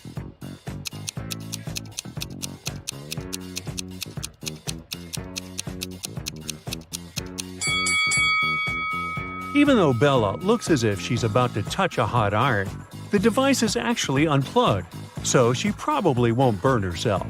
Meanwhile, Ella is about to touch a heated waffle. Bella and Ella text their friend named Mike, who never answers any questions directly. They invite him to go to a party together. Mike's answer is kinda weird. Sorry, no money, job and job.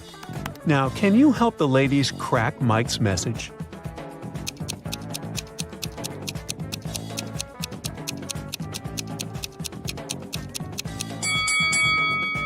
Mike said he had no money because he was in between jobs. Bella and Ella arrive at the nightclub and see a huge line at the entrance. The local guard, Greg, checks people's ID cards. His task is not to let in suspicious people and folks under 21 years old. Here's the first guest's ID card. What do you think? Can you help Greg decide if he can let this visitor in?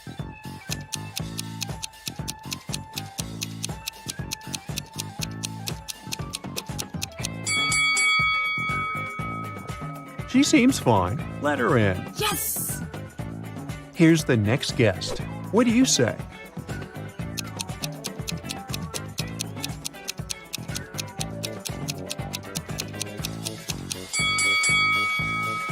June 31, doesn't exist. There are only 30 days in June, so no entry, buddy. Oh no! Now what about this guy?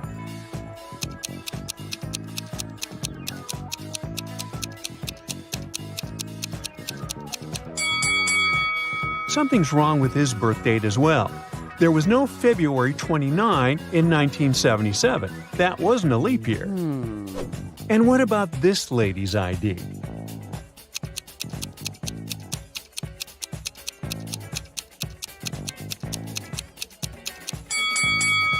Yep, she's good to go. Okay.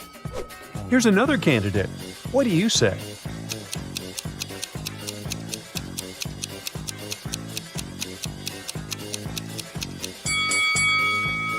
Well, he's 22, so he seems fine. Finally, Bella and Ella enter the club building, but they take a wrong turn and get lost. Finally, they enter an old-fashioned two-story hallway with a beautiful fountain in the middle of the room. That's when Bella and Ella realize that they are not alone. There are many ghosts here. Can you figure out the exact number?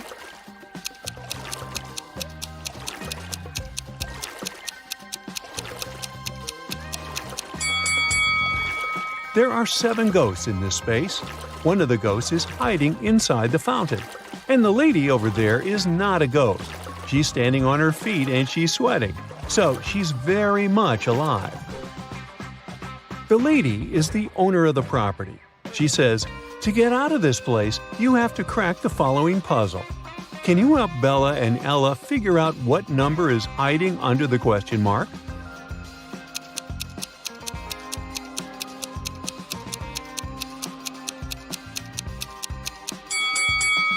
It's 1. 5 equals 1 because 1 equals 5. That was mentioned earlier in the equation. Bella and Ella are very hungry. Finally, they get to the party and see 2 tables with snacks. Although they look identical, there are 5 differences between them. Can you spot those details? Feel free to pause the video if you need more time.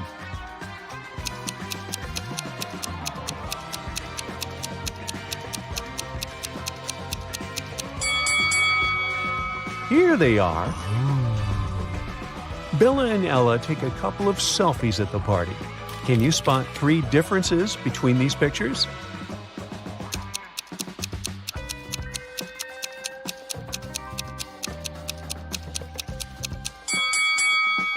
Ah, 1, 2, and 3. Bella goes to the dance floor, and Ella stays on the sofa. After a while, Bella returns and finds no Ella, only a creepy note on the sofa. "We have imprisoned your friend in the middle of this labyrinth. Go save her before it's too late." Bella approaches the labyrinth entrance. She's worried that once she walks in, she won't be able to find her way out. Oh my god. How can she escape the labyrinth without getting lost and wasting too much time?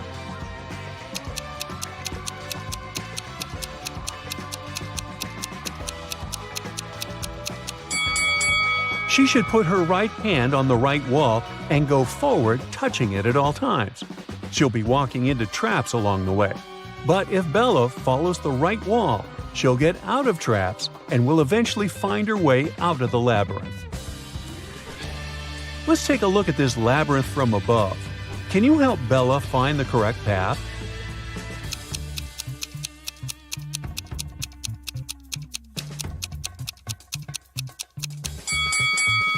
Here's the only route leading to the final destination.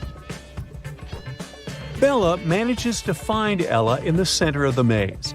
Suddenly, a secret door opens, and a creepy voice announces, "You can use this elevator to leave, but first, you have to enter a 4-number passcode to turn it on." Can you help the ladies crack the code?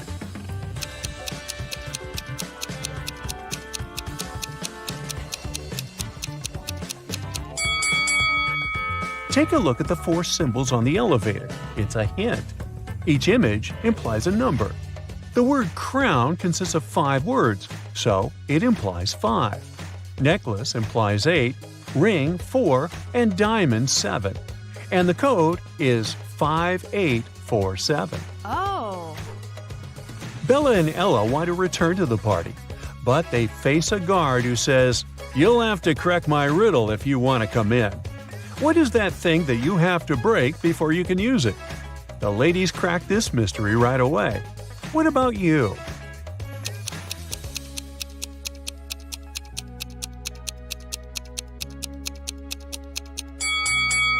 The correct answer is an A. Yes! Bella and Ella are walking down the corridor. They face a locked door. There are 5 buttons on the door, but only one of them will let Bella and Ella pass. If they choose the wrong one, the door will get blocked forever. Can you help them choose the correct button?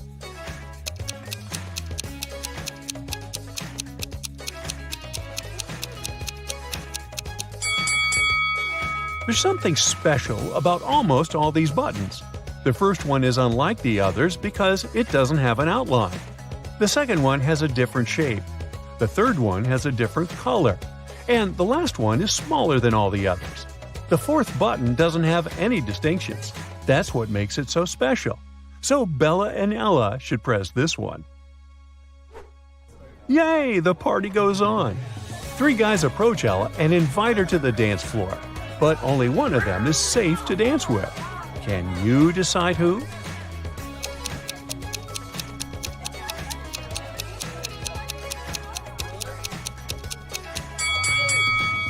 The first guy has too many spikes on his clothes. He might accidentally scratch Ella. And the second guy is a sorcerer. He has a love potion in his pocket, so he can't be trusted either. Therefore, Ella should pick the third guy. Bella takes a picture of Ella on the dance floor. She freaks out right away. Oh my god. Why?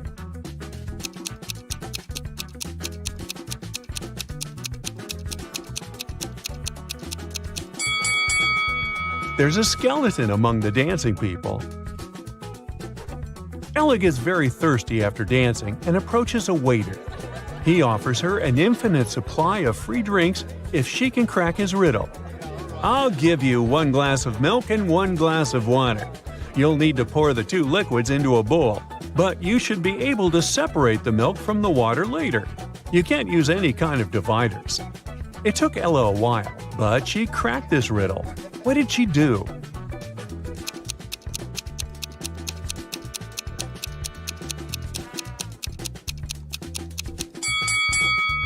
She poured all the water into a bowl and froze it. After that, she added the milk. Oh. Finally, Bella and Ella leave the party and enter a supermarket to grab some snacks. They see 2 ladies. One of them is married to their friend Mike. Can you guess who?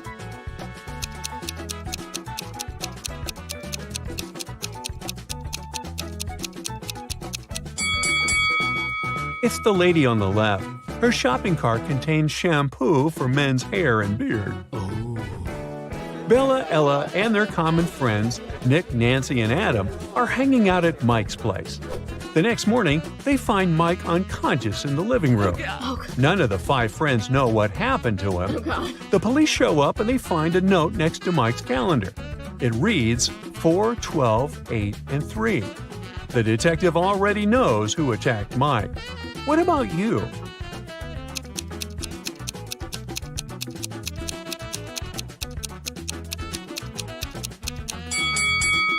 It was Adam. The note was next to a calendar. 4 implies April, 12 implies December, 8 August, and 3 March. Take the first 3 letters of each month, and you get the name Adam. The next day, Bella and Ella go skydiving. Oh no, Bella's parachute hasn't opened, and she's now plunging toward the ground. There are 2 places where she can land. Bella can either fall into the lake or into this large haystack. Can you help her choose the best option?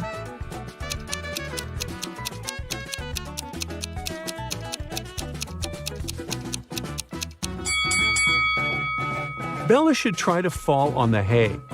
Can you see those creepy crocodiles hiding near the lake? Bella manages to land safely. She meets Ella and they go camping. Unfortunately, Ella gets bitten by a snake, and Bella is trying to suck the venom out of her leg. Mike is also on the trip. Suddenly, he spots a black widow spider on his arm. Who's in a bigger danger, Bella or Mike?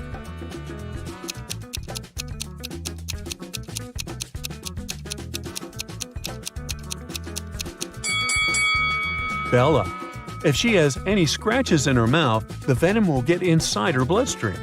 As for Mike, black widows rarely bite people, and the bites are rarely fatal. Kyle wakes up and finds himself in a mysterious hospital. He's trying to open the door, but it's locked. Suddenly, a creepy voice announces, "Hello there, I'm Dr. Hart." Clever name. "I hid a bunch of riddles all over this hospital. You must solve them all to escape." First of all, Kyle needs to crack a 5-digit passcode to open the door. Can you help him?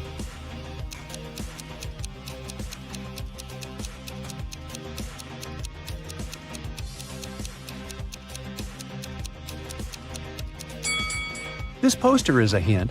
Kyle should count the number of rings on each finger. There's 1 ring on the thumb, a 0 on the index finger, 2 rings on the middle finger, 3 on the ring finger, and 0 on the pinky. So the code is 10230.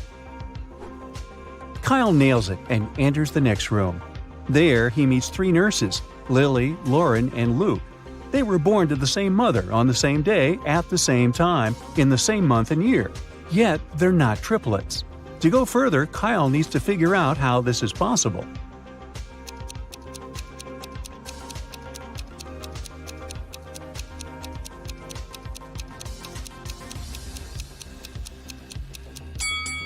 Lily, Lauren, and Luke all belong to a set of quadruplets. Well, that's rare. Kyle runs down the hallway and faces these 2 doors. Dr. Hart announces over a loudspeaker, "You only have 1 chance to pick the correct door. If you make a mistake, you'll stay trapped forever." Can you help Kyle out?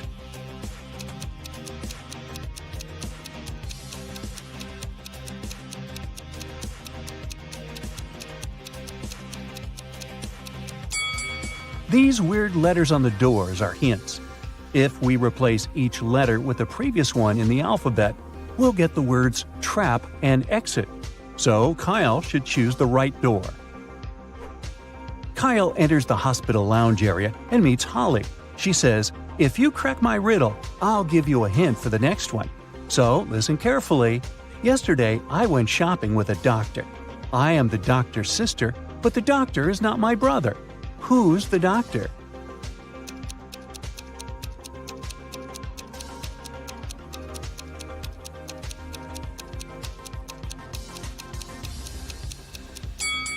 The doctor is Holly's sister. Kyle cracks Holly's riddle and gets this hint from her. Can you help him crack this rebus?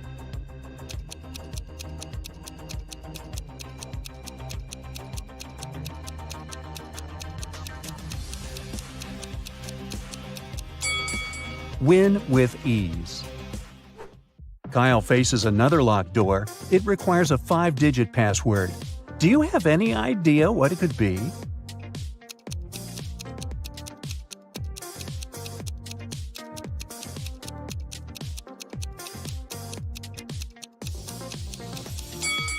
Holly mentioned that she would give Kyle a hint.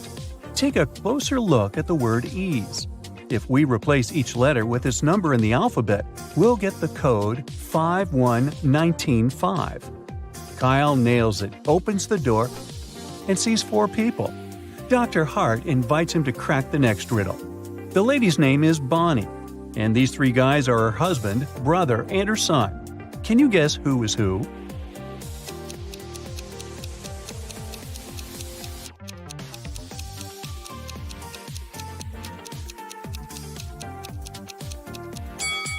The third guy has the same curly hair as Bonnie, so he must be her brother. The first guy has a heart tattoo with the letter B on his chest. This is her husband. And the second guy is Bonnie's son. Kyle is doing good, so he's allowed to enter the hospital's cafeteria and have a snack. But first, Dr. Hart asks him to find out something. Are there more tomatoes or apples in this room?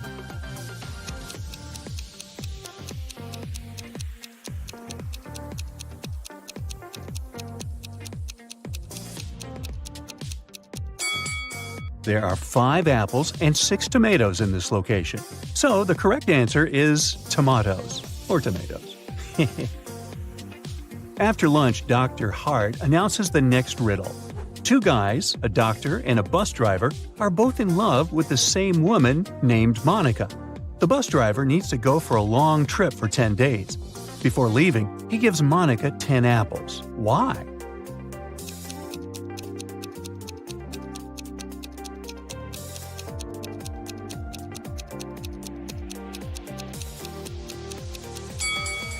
Well, as the saying goes, an apple a day keeps the doctor away.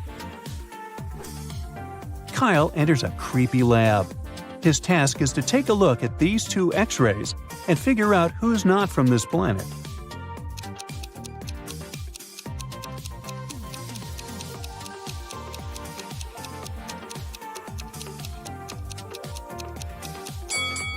The X-ray on the left has weird wires in the skull. So here's the guy from another planet. Kyle nails it, and Dr. Hart announces the next riddle. I speak without a mouth and hear without ears. I have no body, but I come alive with the wind. Who am I?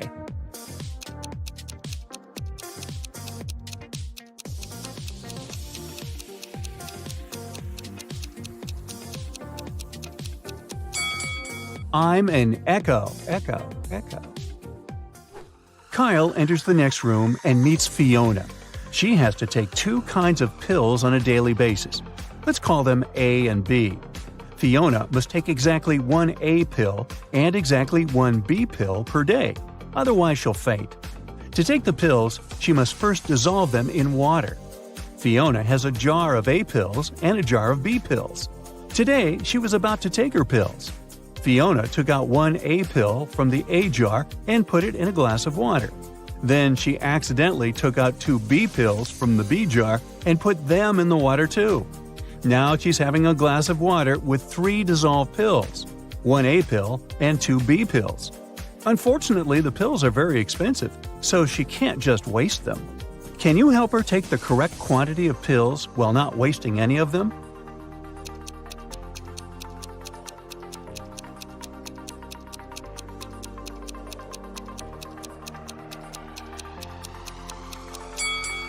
Fiona should add 1 more A pill to the glass and let it dissolve.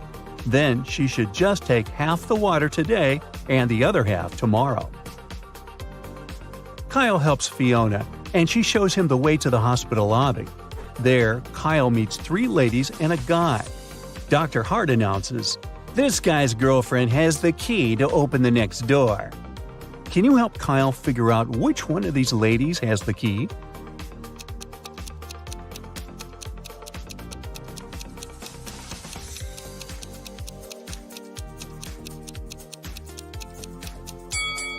The third lady is wearing a hairband, and the guy has the same hairband on his wrist, so they're probably a couple.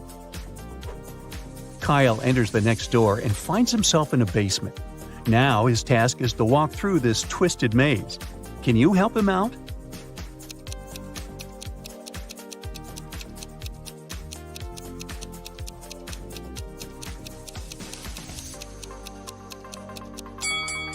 Here's the only way out. Kyle manages to escape the maze and comes across 3 doors. He needs to walk through one of them. There's a storage for toxic incense behind the first door. When burned, this incense makes a person faint and sleep for 2 days. A huge mutant rat is crawling around the second room. This rat is the size of a cow and has 2 rows of teeth. And there's a hungry guard dog behind the third door. Can you help Kyle choose the best way out?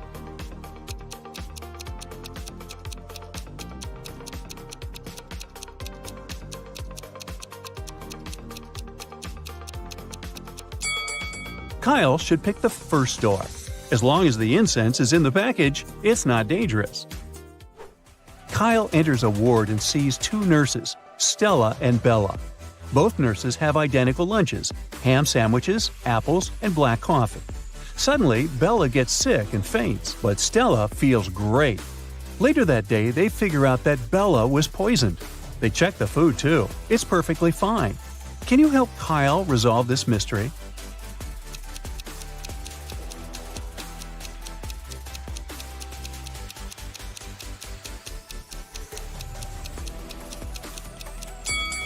Stella didn't open her disposable cutlery package, so she probably ate with her hands.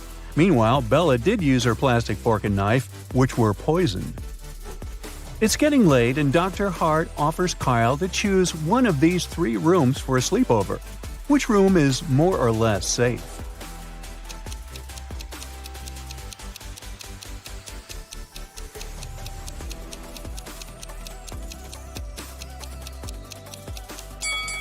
There's a ghost on a chair in the first room. There's a creepy phantom in the mirror in the second room. So Kyle should stay in the third room. After a while, Kyle wakes up in the room and sees Dr. Hart drawing some sort of a flower on the wall. He says, 2 letters are missing here. Guess which ones, and I'll set you free.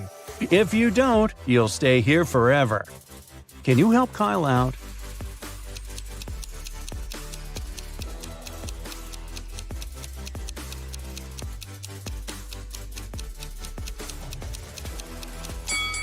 The missing letters are T and T.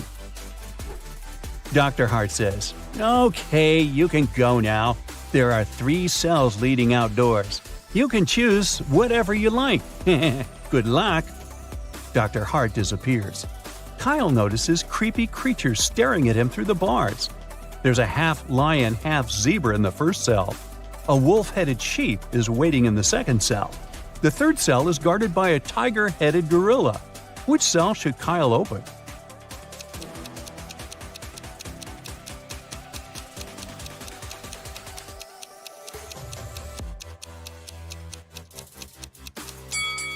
The first one. The creature is chained to the wall, so this is more or less safe compared to the other options. You just entered a riddle-solving competition. The game show host shows you the first riddle you have to answer. Take a look at the image. Who do you think will be able to make it all the way across the line?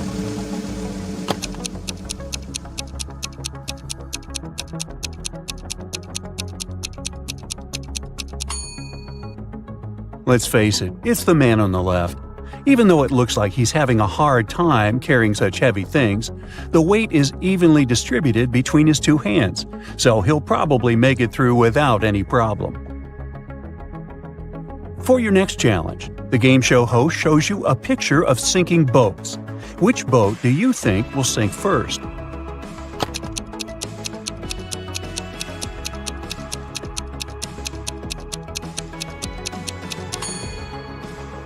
The first boat has 2 holes in it, but somehow it has way less water inside.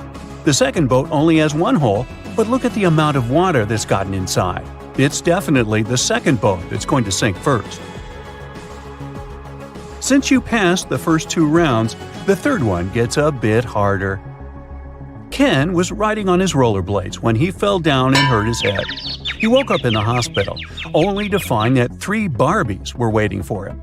Take a look at the image. Can you figure out which Barbie is actually Ken's girlfriend?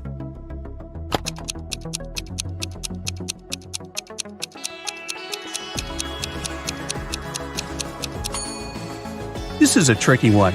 It can't be the third Barbie, because the real Barbie would never wink at Ken. It's usually him that does the flirty things. It's also not the second Barbie, because she would never put on makeup in front of him. So this leaves us with the first Barbie, who must be his girlfriend. The Finn is a famous hostel in Spain. It's especially famous for its fun showers. But hey, something doesn't look right in this image. Take a look and try to guess what it is.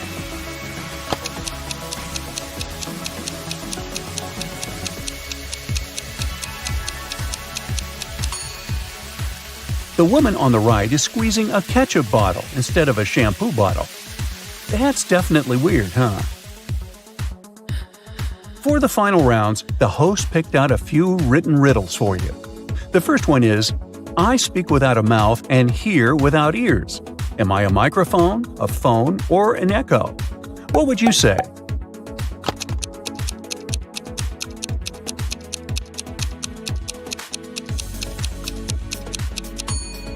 The answer is echo, echo, echo. I'm not alive, but I can grow. I don't have lungs, but I need air. What am I? A tree, fire, or clouds?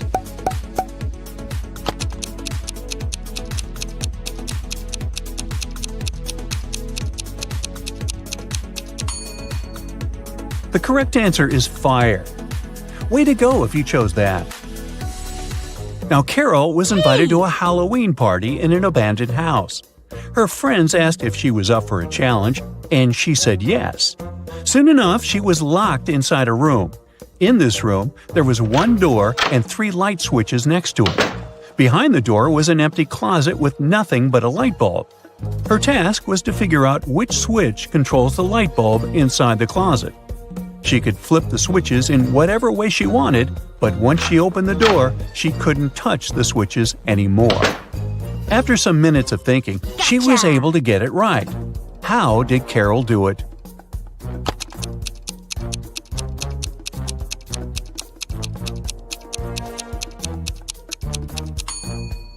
Okay, let's go step by step.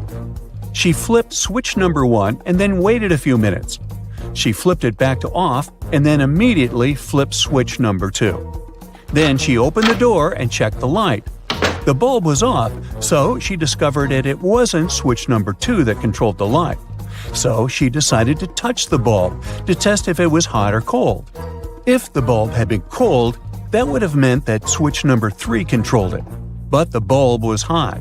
So that meant that switch number 1 controlled 1. Way to go, Carol! To get back to the party, Carol had to solve another riddle. There were 2 hourglasses in front of her. One hourglass measures 7 minutes, and the other one measures 4 minutes. She needed to time 9 minutes using both hourglasses. How could she do it?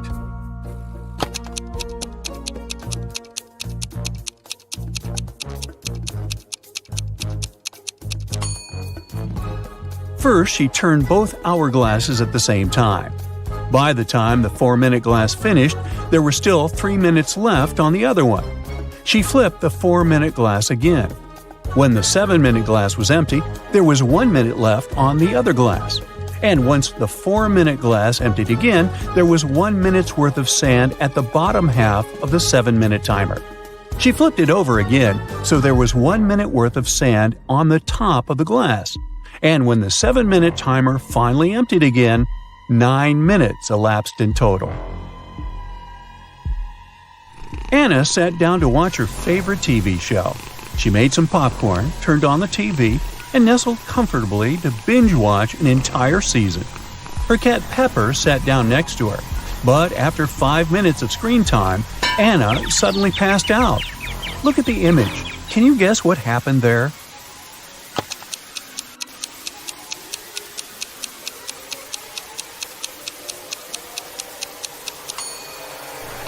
Anna's cat Pepper got scared with the loud thump that came from the TV. It jumped on top of Anna and it scared the life out of her. That's why she passed out. Take a look at this scene. Who do you think has the best chance at survival?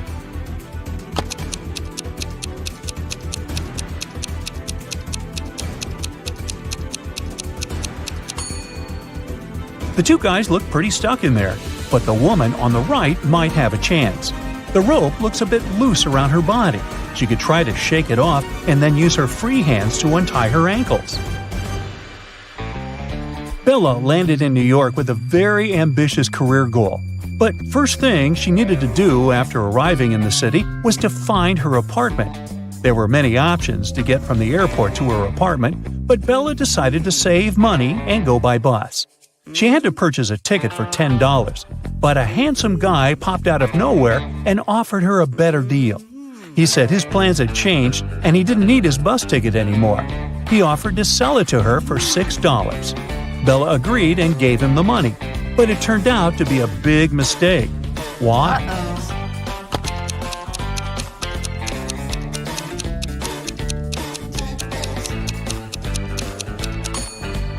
Take a look at the current date on the screen of the vending machine. And now check the date on the ticket. The ticket the man sold Bella expired over a month ago. Finally, Bella managed to arrive in Manhattan and find her apartment. She was sharing a house with 3 other women. Bella introduced herself to them and went to settle in her room. She left her belongings on her bed and went to take a shower. When she stepped out of the shower, Bella noticed that her laptop was missing. She got furious and decided to interrogate all of her new roommates. Sarah said she had gone out to get a cup of coffee. She even told Bella to ask the doorman of their building since he had seen her leave. Kelly said that she had taken an afternoon nap with her headphones on. She said she hadn't heard or seen anything strange going on inside the apartment. Shannon said that she had gone to the building's rooftop to take some pictures of the city since she was a professional photographer. Can you tell who's lying here?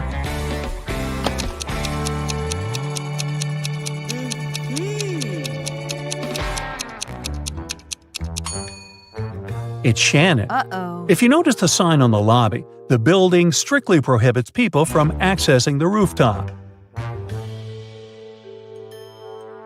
Alfred is a supermodel and he just landed his dream job.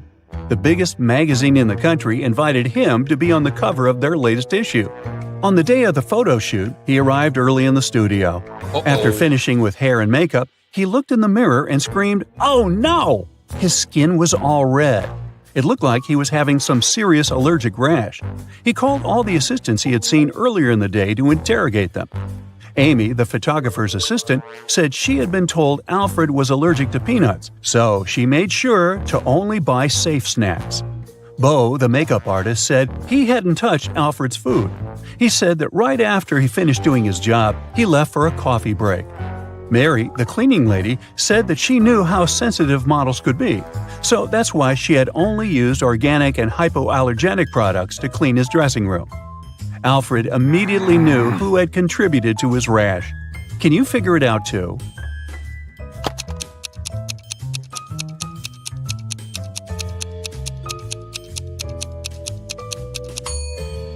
It was definitely Bo. Sure, he didn't have access to Alfred's food, but he was the only one who touched Alfred's face that day. Liv was recording a dance routine for her social media page when a huge portal opened up and swallowed her whole. The next thing she knew, she was stuck inside a big cavern. Out of the blue, a great genie appeared. He told her that she would only be allowed to leave if she figured a way out by herself. As soon as he disappeared, she saw that there were 3 buttons on the wall. There was a red, a yellow, and a green button. On the floor, there was a note that read TDUPT, RNOR, EHEB, and SST. She clicked one of the buttons and managed to open a door on the wall. Can you guess which button she chose?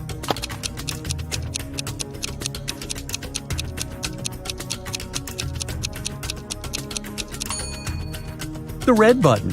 She unscrambled the words on the note and discovered it read, "Press the red button." As soon as she pressed the button, Liv was transported into a virtual reality world. An artificial intelligence greeted her welcome and showed her 3 doors. The AI told her that only one door would lead to her freedom. It told her that behind the first door, there were hungry Pac-Men waiting for someone to walk inside. Behind the second door, there were cursed rollerblades. Once you put them on, you'd never be able to take them off. Plus, they had a will of their own and ended up taking you to some pretty dark places. Behind the last door, there were flying fuzzy creatures with laser eyes that would burn anything they came into contact with. Which door do you think Liv should use to escape?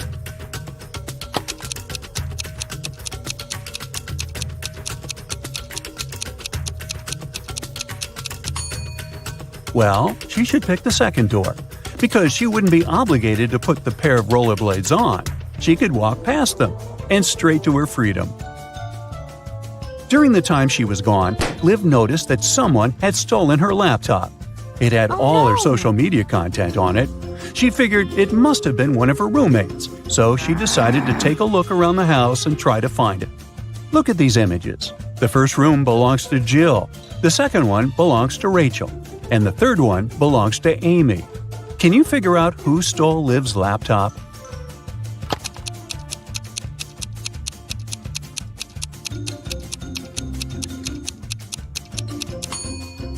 If you look closely, Rachel's cat is sleeping on top of something that really looks like a laptop. It must have been her.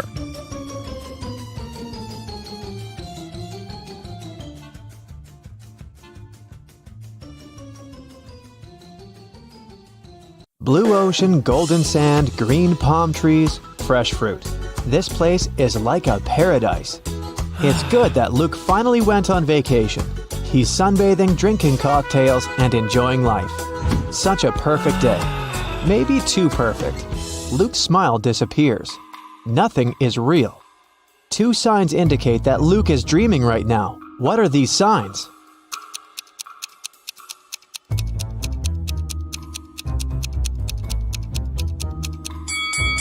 The first thing is that there are 2 suns in the sky.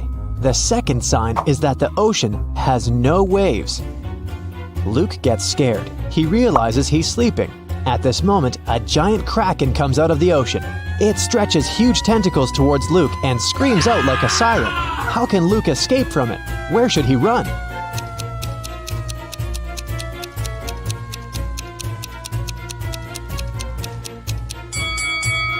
There's no need to run anywhere. This is a dream, and the kraken can help Luke wake up. The monster grabs the guy, and he opens his eyes and realizes he's in a laboratory.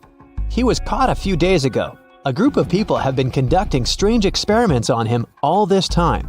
It wasn't the kraken he heard, it was a real siren.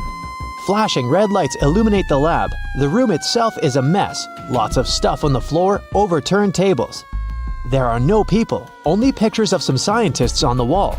There should be a key to the door among all these documents and garbage. Quickly, help Luke find it and escape.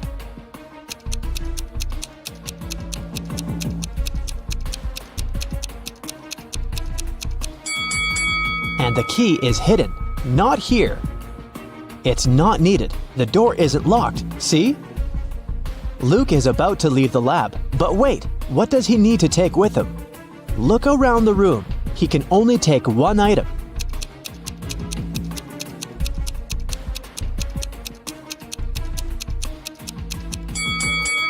Luke should opt for the shoes. They're going to be useful outside. Luke puts on a pair of boots and gets out of the lab. He's in a long corridor. He sees several guards ahead. They start chasing after him. Luke runs away in the opposite direction. There are 3 ways in front of him. One corridor is filled with toxic gases. The second way is a bottomless dark abyss. The third corridor is so hot that the walls are glowing red. What should Luke choose?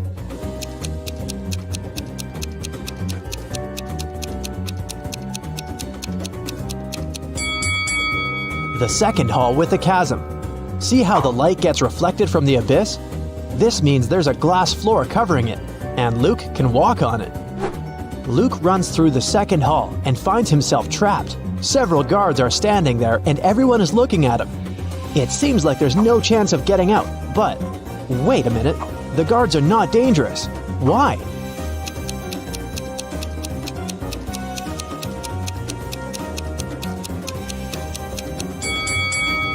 They're motionless because they're either well-done wax figures or real people who can't move for some reason. Luke leaves the room, and now he's in a long corridor again. The doors close behind him, guards are rushing towards him from the hall, and doctors are running from the other direction. What should Luke do? Hurry up, help the guy before they notice him.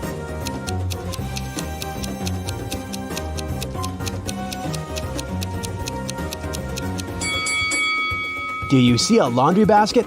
There are white coats there. Luke should dress up as a doctor and walk past the guards. The guy enters one of the many doors and finds himself in a large room for experiments. This is where they keep their test subjects. There are several locked cells with people sitting inside. They ask Luke to release them. Unfortunately, he can only free one prisoner. But who? A werewolf is locked in that cell. An electrical human is in another. A seemingly ordinary girl is locked in the third one. In the furthest cage, there's a guy with a shark's mouth.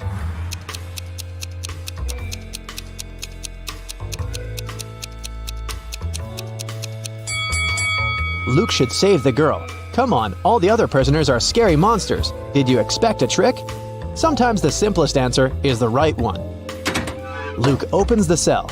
The girl's name is Jessie, but she doesn't want to go with Luke. She doesn't believe him. Why?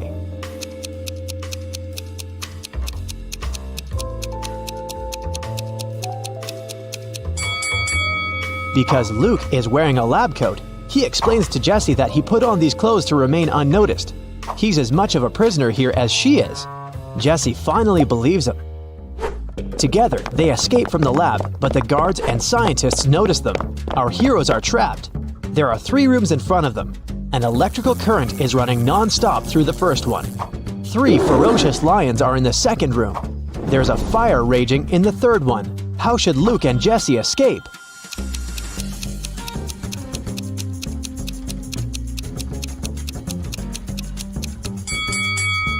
They don't have to enter any of these rooms. In the corridor above them, there is an open ventilation hatch. These guys should help each other get in there. They crawl through the vent for a few minutes. Finally, they reach the elevators. But the heads of two creatures have got stuck in the elevator doors. One of them is a werewolf. The other is a zombie. Jesse and Luke can only save one of them. Who will survive without their help?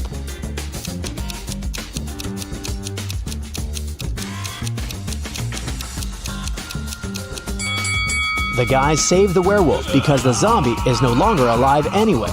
He can survive even without his head. The werewolf runs away while Luke and Jesse get into the elevator. The laboratory is located deep underground, so they go 40 floors up. The doors open, and they find themselves inside an old hut. Our heroes go outside and see a winter forest. Jesse and Luke run forward as fast as they can. They hear dogs barking and people screaming. The scientists are chasing them.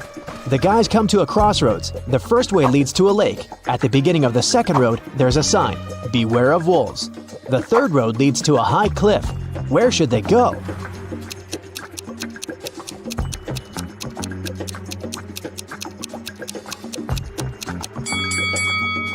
It's winter now, so the lake is frozen.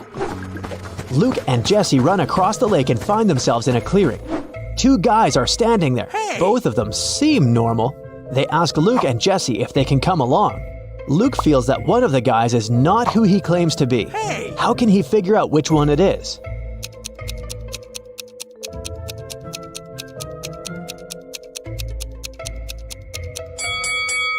If you pay attention to the footprints in the snow, you'll see how this guy appeared here, but there are no footprints near the second guy. How did he get here? It's suspicious. Jesse and Luke agree to take along the first guy.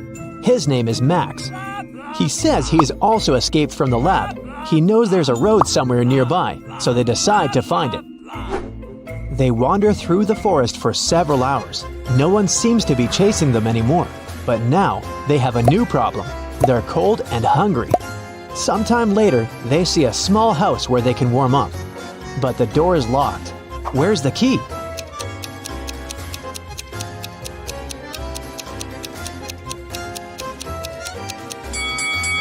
See this scarecrow next to the forest? The key is in its hand. The guys open the door and find food and clothes.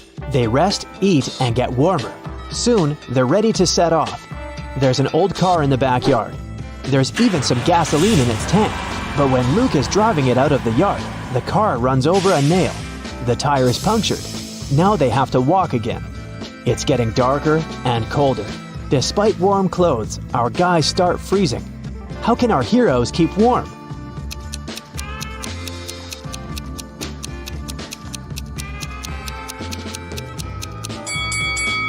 There are old dry leaves, moss, and grass under the snow. Luke, Jesse, and Max put all this inside their clothes. Yeah, they stain their t-shirts and sweaters, but they also create an additional layer of protection against the cold. Finally, they're near the edge of the forest. Through tree branches, the guys see a road illuminated by moonlight. They're saved. Now they only need to catch a car. Max, Luke, and Jesse walk along the highway and finally see headlights. Luke raises his arm to stop the car. A small pickup truck is slowing down. The driver rolls down the window and asks if the guys need help. Jesse quickly tells him everything that has happened to them. The driver asks them to get in the car, but Luke doesn't want to. He's sure that this man is one of the bad guys. How has Luke figured it out?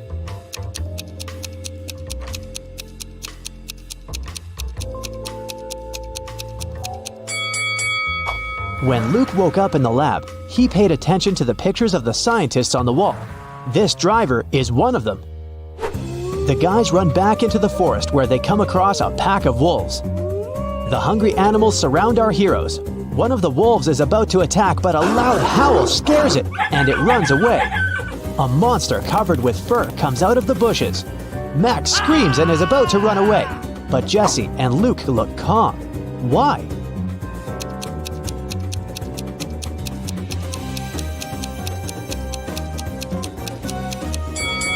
Because this is the werewolf our heroes rescued from the elevator.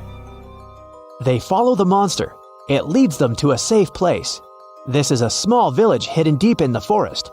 Creatures that don't look like humans live here. Werewolves, bird people, merfolk, and humanoid trees. They used to be people, but the scientists changed the structure of their DNA. Now these creatures are going to destroy the laboratory to take revenge. While Luke, Jesse, and Max are resting, you have time to check your score and find out how useful you've been in this adventure.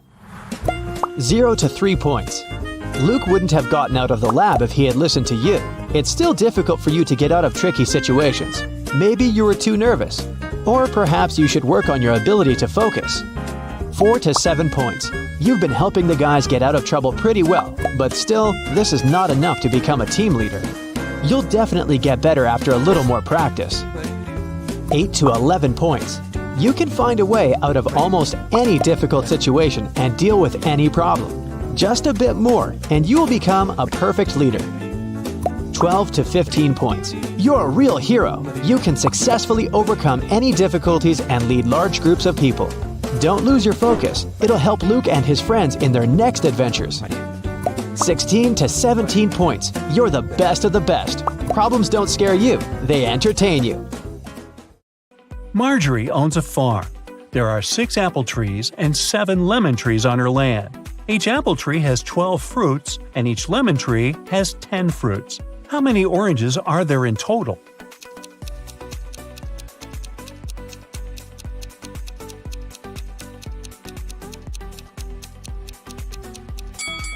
Zero. We didn't say that Marjorie has any orange trees. Marjorie inserts her diamond ring in a glass bottle and closes it with the help of a cork. Then she takes the ring out of the bottle without taking out the cork or breaking the bottle. Can you guess how she did it?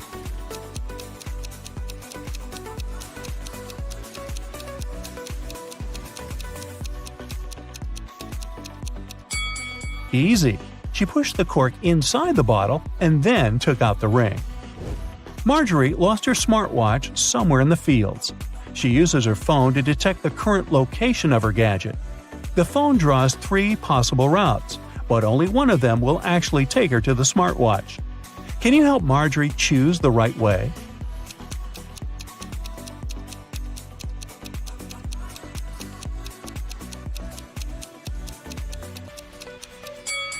Route A is correct. Early in the morning, Marjorie enters one of the farm's barns. Oh no! Someone broke all the bottles with cherry juice. She asks her 3 workers to clean up the mess. Meanwhile, she interrogates them. "Who did it?" Marjorie asks. Frank replies, "Yesterday in the afternoon, I put all the cherry juice bottles on the shelves and left home. I don't know what happened." Phil says, "I didn't feel well last night, so I didn't touch the juice, and I went to bed early." And Anna says, "Yesterday I painted the fence all day. I didn't even enter the barn." Who's lying?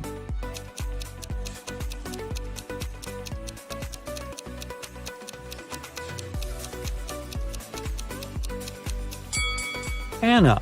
She said she painted the fence, but it doesn't look freshly painted at all. After a long working day, Marjorie wants to relax and goes to the public swimming pool. She spots something really weird in the shower. One of these ladies is not from this planet. Can you guess who?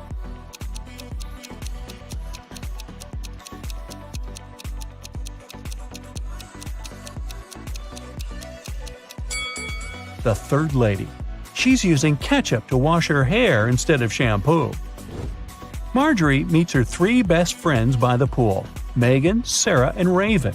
One of them gave birth to triplets 4 years ago. Can you guess who exactly?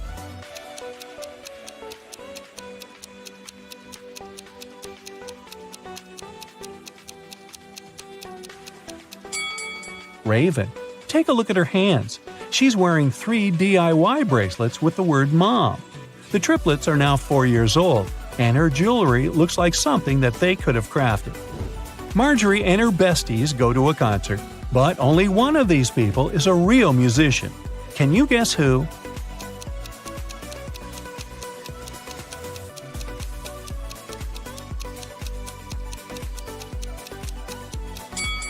It's the second guy. The first lady put her sheet music upside down. After the concert, Marjorie takes a walk down the local street. There are 100 houses numbered from 1 to 100 on the street. Can you count how many times they use the digit 9 to number all the houses?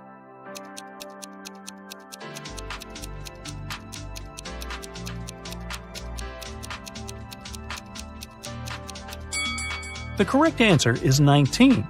The mystery can be solved using simple math. The digit 9 should occur in the following numbers. All we need to do is to count the number of 9s in this sequence. Marjorie comes home late at night and sees something creepy in her living room. Can you see it too?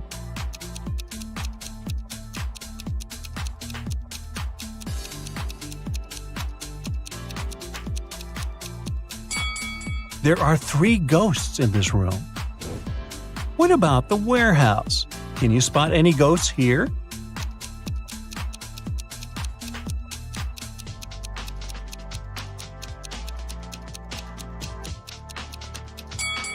Hello? Let's take a look at the bedroom.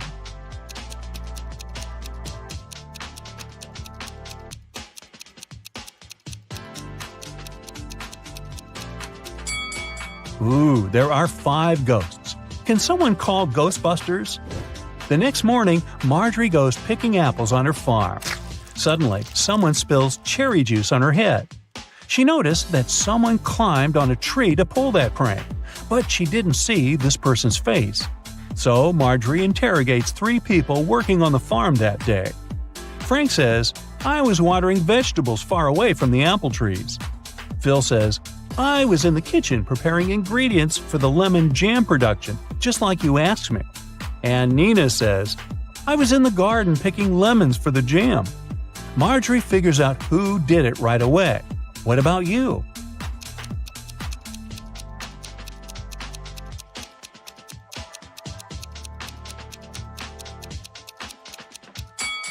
It was Phil. He tore his shirt and a piece of fabric got stuck on the branch of an apple tree. A group of tourists arrives at the farm and Marjorie gives them a fun tour. Unfortunately, one of these guests is a thief. Can you guess who?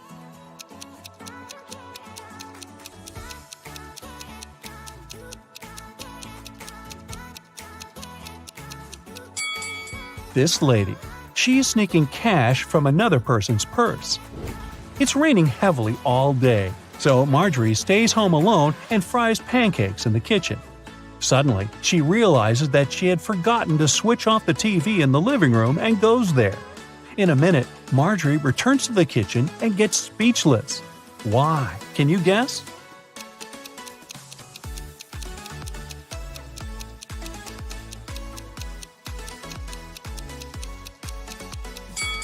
When Marjorie left the kitchen, one prepared pancake was on the dish, but now it's gone. All the windows are locked. So, who did it? Suddenly, Marjorie hears weird sounds from the basement. She goes there and finds the thieves. A family of raccoons broke into her house and sneaked the pancake. Can you count the exact number of animals in the basement?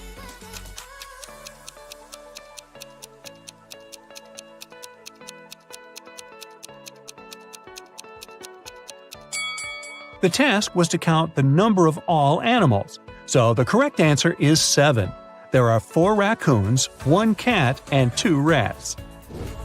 The next day, Marjorie goes into her sunflower field to check how the flowers are doing. Can you spot what's odd here?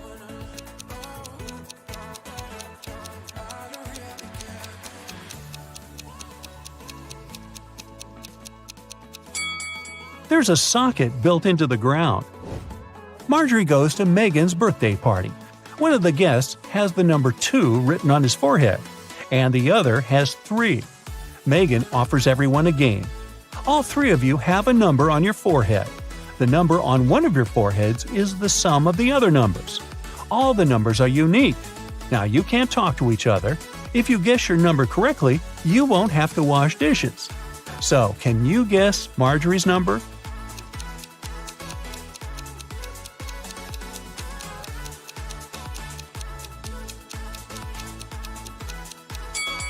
It could either be 1 or 5, But if her number was 1, the guy with 3 would see that and guess his own number.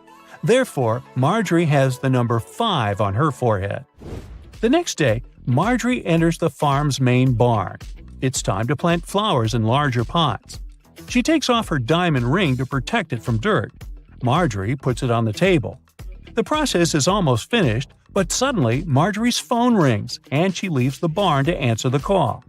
After a while, she comes back and sees that the ring is missing. There are only 3 people on the farm today: Frank, Nina, and Megan. So Marjorie says, "One of you has taken my ring. What were you doing when I left the barn?" Frank replies, "I was in the bathroom washing pumpkins with Nina." Nina replies, "Yes, we were washing the vegetables." And Megan says, "I was just taking selfies with pumpkins. Who took the ring?"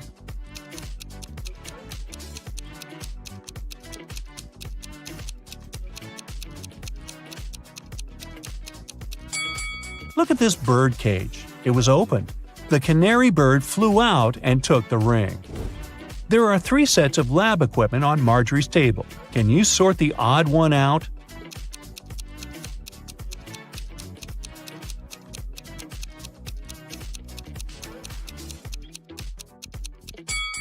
This one doesn't have a flame. Marjorie throws a harvest festival at her farm. Her friends and coworkers chill all together. Can you spot any zombies among them?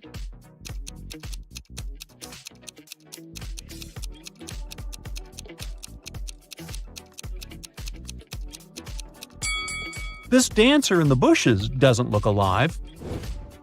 As evening came, bright stars and a new moon showed up in the sky.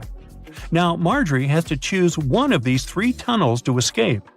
There's a family of creepy werewolves hanging out inside the first tunnel. The second tunnel is a home for mutant bats. They feed on humans and stay awake 24/7. And there is an unknown monster hiding in the third tunnel. Unknown because no one had ever returned from there alive to tell. Which tunnel is more or less safe to enter?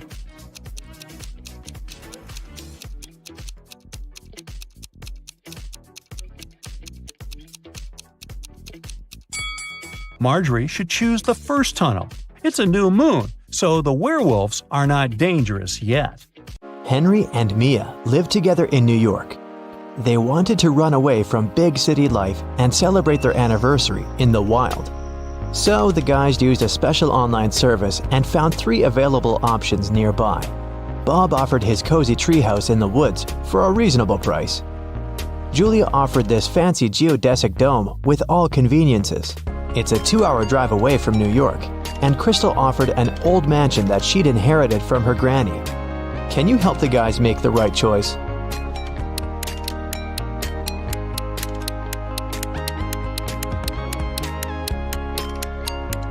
Take a closer look at the picture of the dome. It's located near the Leaning Tower of Pisa, which means this property is in Italy, and it can't be 2 hours away from New York.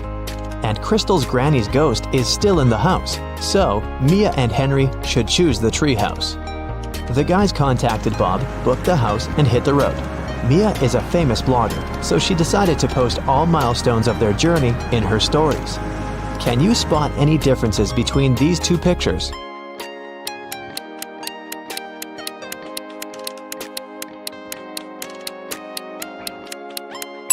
Here they are. What about these 2 pictures?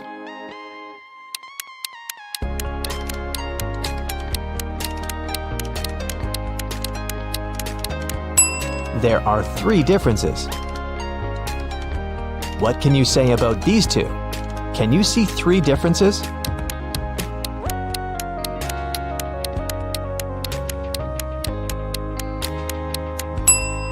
Here they are. While the guys were driving along a highway, someone threw a can of paint into their car. Mia and Henry stopped at the nearest car wash and interviewed 4 other drivers. Bill said, "My truck has to be perfect. I'm going on a date this evening." Jack said, "I'm going to meet my business partner at the airport. I want to leave a good impression." Lily said, "Honestly, I don't need to have my car washed. I just stopped here to visit the restroom." Ryan said, "My boss gave me this coupon so that I could wash my car for free." Who stained Henry and Mia's car?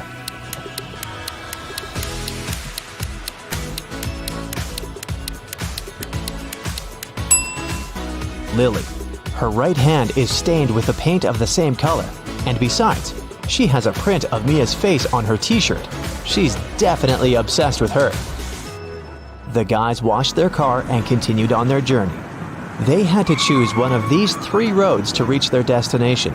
The first one went through toxic swamps. People often get lost in that area. The second path went near a river with creepy sirens. Their singing made everyone jump into the water. And a band of angry robbers was waiting on the third road. Which way should the guys opt for?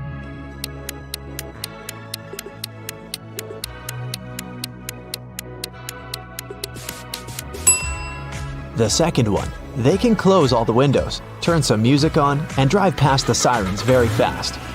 Mia suggested visiting the farmer's market to buy some fresh produce for their romantic weekend. When they entered the marketplace, 3 sellers offered them apples, but only one deal was safe enough. Can you help the guys make the right choice?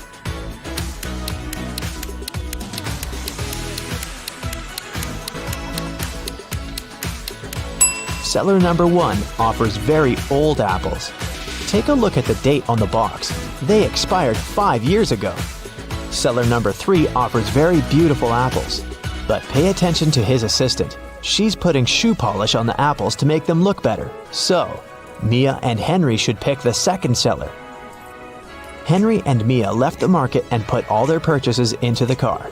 Suddenly, Henry realized that he'd left a bag with cabbage at the farmer's stall. He returned but couldn't find the bag. Henry questioned 3 people he saw nearby. Vera said, "I only eat fruit, mister. See, I've got bananas and apples." Bella said, "Yes, I saw your bag. The seller put the cabbage back on the shelf." And the seller said, "I don't know what's going on here. I spent the last 10 minutes in the bathroom." Who's lying?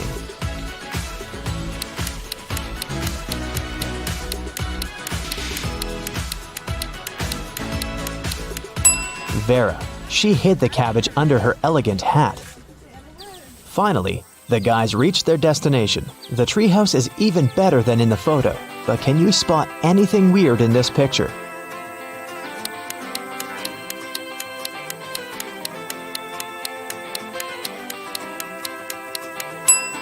This raccoon is wearing sunglasses.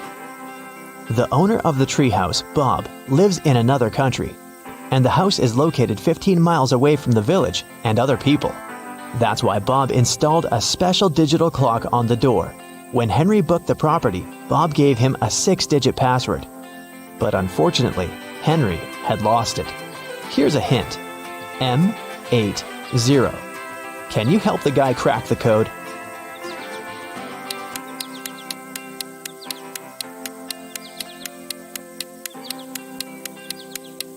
These symbols are mirrored digits. Split them apart and you'll get the code 1133CC.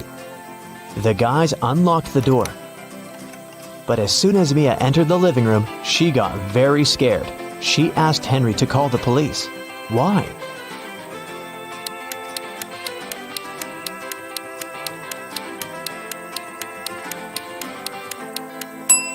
The treehouse is in the middle of nowhere. Who lit the candles and the fire? The house was locked. Henry checked all the rooms, but found no clues. What about you? Any ideas who that could be?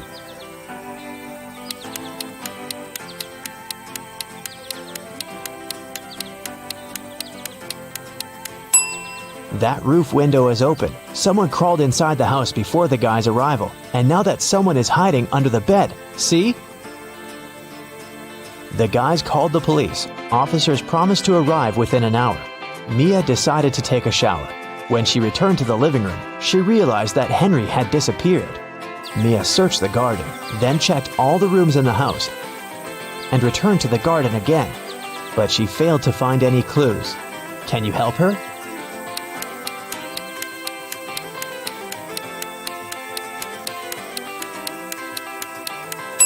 The hot tub was open when Mia began her search, but now it's closed. Pretty suspicious. Mia was walking through the garden. Suddenly, a man in a mask popped out of nowhere and pushed her. Mia stepped on a trap and fell into a deep well. She yelled, "Please help me out!" No one answered. but Mia's phone pinged. The masked man offered her to play a game. Otherwise, she'd have to stay in the well forever. Here's the first riddle. I come in many different colors, and I get bigger when I'm full. I will float away if you don't tie me down, and I will make a loud sound if I break. What am I? Mia nailed it immediately. What about you?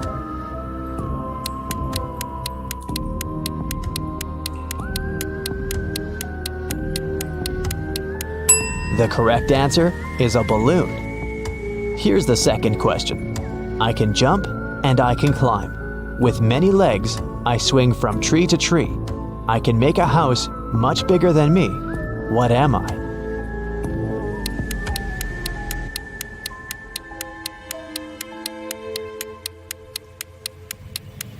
Have you guessed? It's a spider. And the final question. I come out at night without being called. I'm lost in the day without being stolen. What am I? Can you help Mia?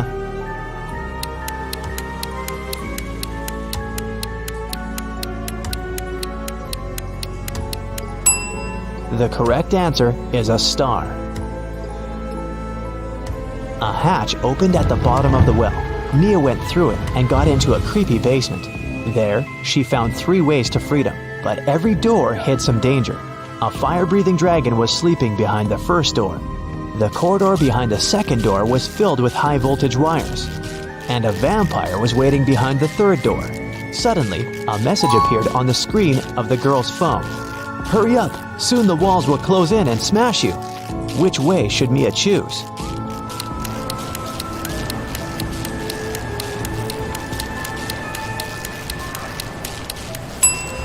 She should wait until the walls are close enough so that she can scare the vampires away with this stake and go through the third door. When the police arrived at the treehouse, they found Mia and Henry at the porch. Henry had just woken up. The robbers had put sleeping pills in his coffee. The officers searched the area and found some clues. They concluded that the criminals were planning to leave the country by train. Unfortunately, no one knew what they looked like or how big the group was, so they stopped 4 suspicious people at the railway station and examined their baggage. Can you figure out who's innocent?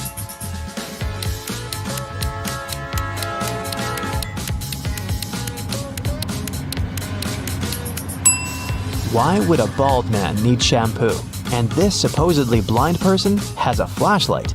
This guy is carrying 3 tubes of toothpaste, but no single toothbrush. It seems that only the third guy isn't a criminal. 3 friends lived not far from one another and often met to drink some coffee together. Their names were Mr. Blue, Mr. Red, and Mr. White. One day, they noticed that under their coats, they were wearing t-shirts of different colors: red, blue, and white. Mr. Blue said, "Hey, Mr. White, have you noticed that we're all wearing colors that are different from our actual names?" The man wearing the white shirt answered, "Wow, you're right. Can you figure out the shirt of which color each of them was wearing?"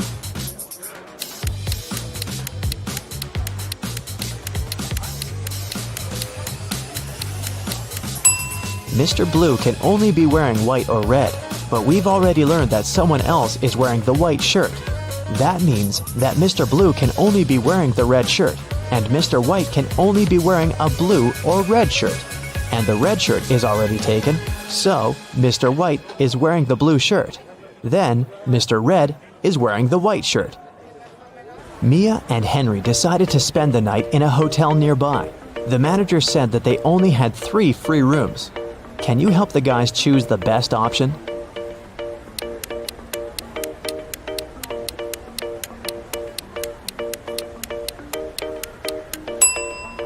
This room doesn't have any doors. That's weird.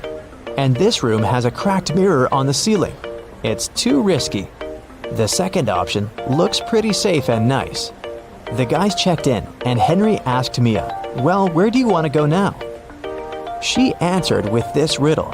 "You used to visit me when you needed to know, but I've been lonely since the internet was born. What am I?" Have you guessed?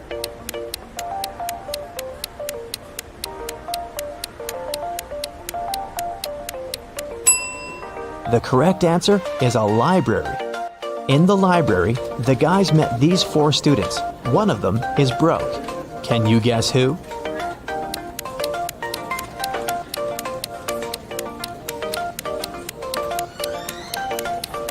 Student number 3. Her uniform is too large for her body. It must have belonged to her sister. Samantha is a hairdresser who will choose to give a haircut to 2 brunettes rather than to 1 redhead. Why?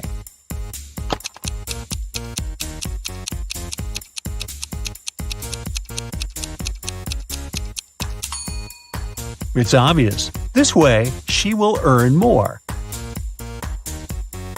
Both Mark and Daniel had a box of chocolates each. There were 12 chocolates in each box.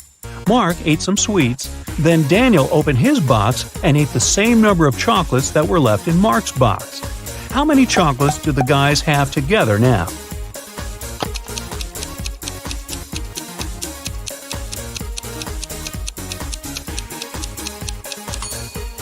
Together, they have 12 chocolates. You're trapped in a secret laboratory by a mad professor. You find a corridor ending with 3 doors. Behind the first door, there's a giant shark. Behind the second one, there's a deep hole with sharp metal spikes at the bottom. And the third door hides live electrical wires. Before you have time to pick one exit, the corridor starts to fill with water. Choose fast which door can save your life.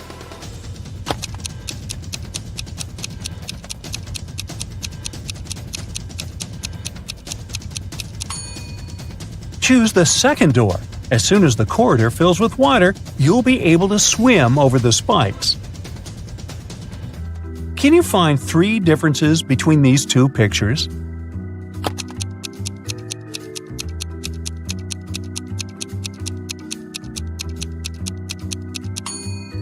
Here you go, all 3 of them. How about these 2 rooms? Do you think you can find 3 differences?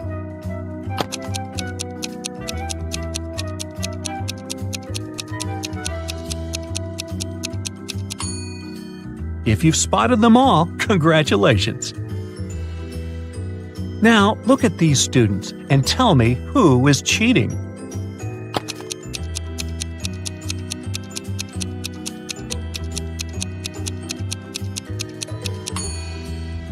It's this girl wearing a white t-shirt. She has the answers to the test written on her arm. Mark was an infamous robber. So smart, he was always 1 step ahead of the police. Mark's rivals were jealous of his skills, but one time they found out that Mark had just got his hands on a precious necklace. His main competitor decided to steal this necklace from Mark to prove he was a more skilled thief. So he searched Mark's house, but didn't find the necklace. Disappointed, he put everything back in place and left. When Mark came back home, he immediately realized someone had been there. How did he figure it out?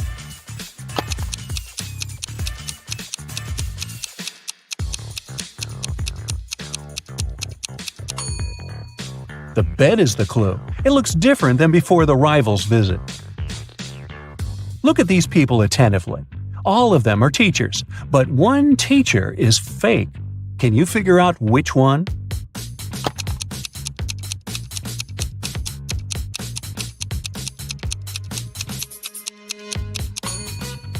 It's the guy on the left. Can you see his portrait over there on the wall? He's a wanted criminal. Now look at these 2 teachers. Which of them is a criminal?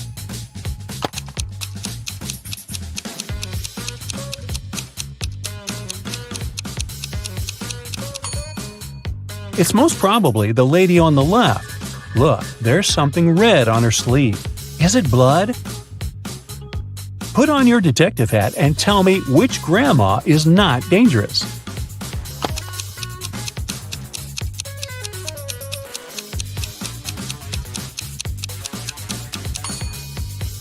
Look at the reflection of the granny on the right. She seems to be a robot. This doesn't make her dangerous per se, but it's still weird. Michael had a powerful enemy who was a dark wizard. Once he managed to kidnap the man and lock him on top of an incredibly high tower.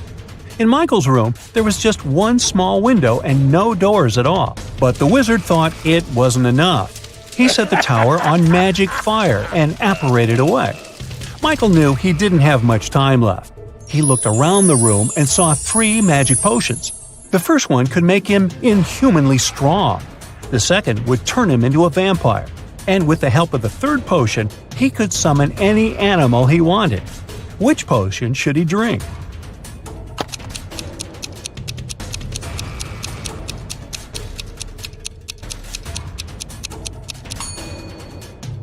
Well, even if he destroyed the tower with his newly acquired strength, it wouldn't help him with the magic fire. No animal could help him escape from the tower. But if he chose to become a vampire, he would be able to turn into a bat and simply fly away. Damien left a $100 bill lying on his desk and left for work. When he came back, the money wasn't there. No surprise. The cook explained that she had put the bill under the book lying on the table. But when Damien checked, there was nothing there. Then the housekeeper said that she had moved the money inside the book between pages 10 and 11 to keep it safe. But again, there was nothing inside the book. And finally, the gardener said that he had seen the money sticking out of the book and placed the bill between pages 13 and 14. Who took the money?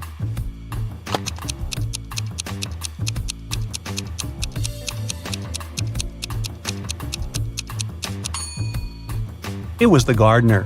Pages 13 and 14 are 2 sides of the same page. There were just 2 days remaining before an important basketball competition when one of the main players of one of the teams went missing.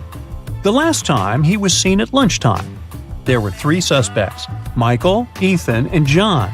The police interviewed the 3 of them and got the following answers. When the player disappeared, Michael was giving autographs to some pretty girls. Ethan had sprained his ankle and was getting a massage. And John was taking a shower before the training. Who is a liar?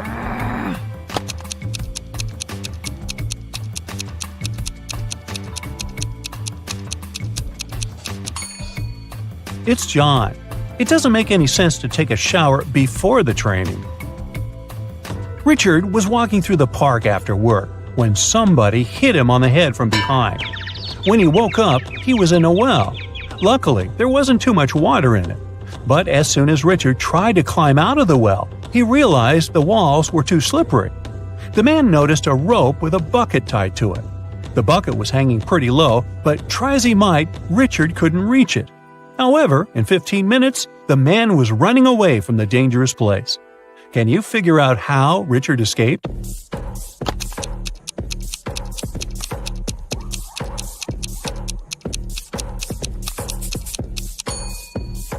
The man took his shoes off and threw them into the bucket. It got down, and Richard managed to escape. On the outskirts of town, there was a haunted house.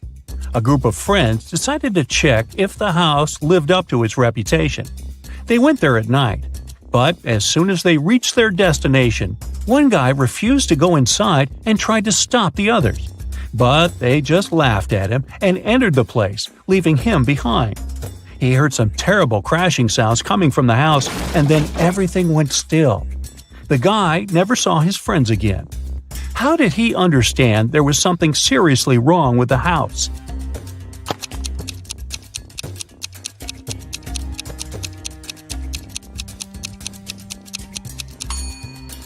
The guy who stayed behind was very attentive.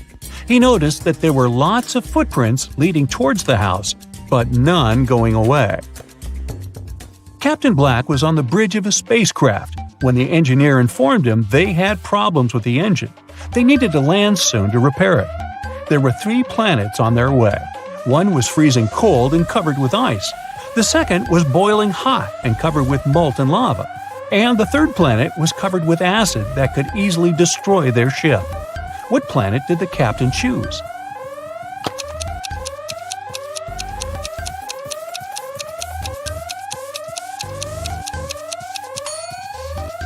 Black chose the cold planet, since very low temperatures aren't a problem for a spaceship. 4 boys are lined up on several steps, all of them facing in the same direction. A brick wall separates the fourth boy from the rest. Boy number 1 can see boys number 2 and number 3. Boy number 2 can see boy number 3. All boy number 3 sees is the wall. And boy number 4 doesn't see the others. The boys are wearing hats, and they know that 2 of the hats are white and 2 are black. Which boy will be the first to figure out and shout out the color of the hat he's wearing if the boys aren't allowed to turn, talk to each other, or take their hats off?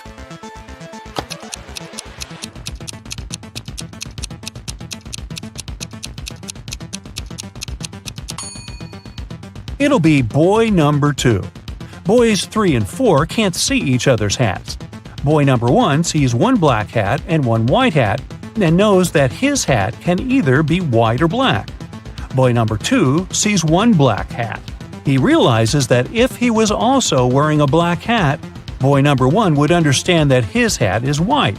And since he hasn't shouted yet, it means that boy number 2 is wearing a white hat. Are you ready for a new detective journey? Then buckle your seatbelts and let's go. Mary was walking through the park when she spotted a hungry kitten. The woman decided to share her snack with the animal. Unfortunately, there was a stream between her and the kitty. She squatted down to attract the cat's attention and showed it the food. The animal was next to her in no time. There was no bridge over the stream, and still, the cat wasn't wet. How is it possible?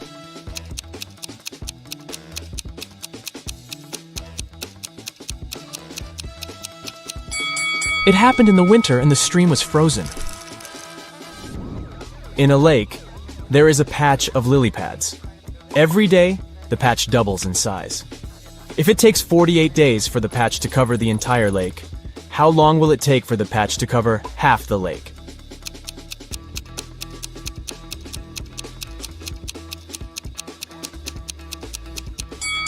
The patch doubles in size every day.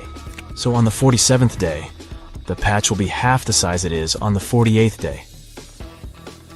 You are in a place called Bobby's World, and there is only one law there. There is a mirror, but no reflection.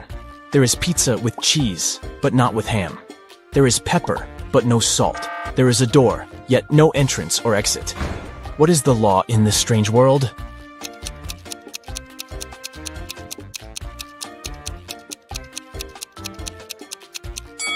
Everything in Bobby's World must contain double letters in its name. Kenneth was hungry. He found a nice diner that served burgers and bought one. After a waiter brought him his order, Kenneth went to the bathroom to wash his hands. But when he came back, his burger was gone. The guy looked around the diner and understood who had taken his lunch. Can you figure it out?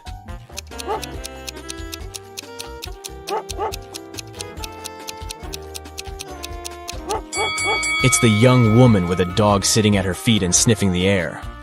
If she was just drinking coffee, which is what she's pretending to do, the dog wouldn't be so interested in her. Look at these two guys. One is big and burly, and the other is short and thin. They're in a cafe, drinking identical drinks. The shorter one gulps his drink down in one go and leaves. The other man sips his drink slowly. Then he falls to the floor and is taken to a hospital. Can you explain why it happened if they had the same drinks?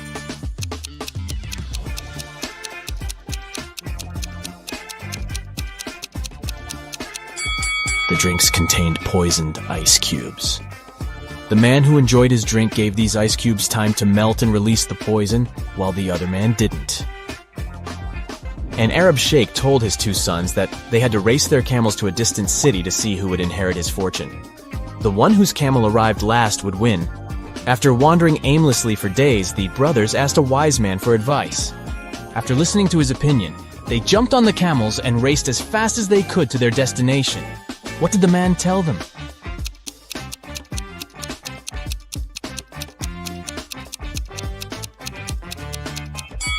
The wise man told them to switch their camels. Look at these two guys. They're wearing similar clothes, both holding coffee cups, and in general, seem to be perfectly okay.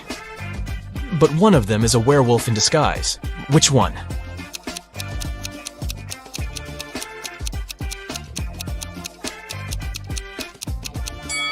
Look at the guy on the right. There are strange marks on the rim of his cup. Were they left by his fangs?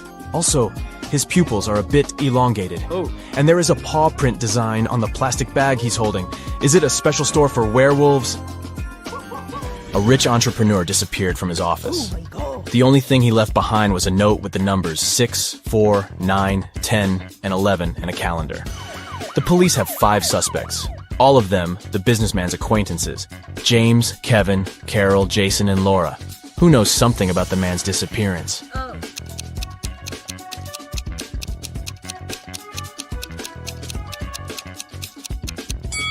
Jason. The numbers mean months of the year, and the first letters of these months make up his name, Jason.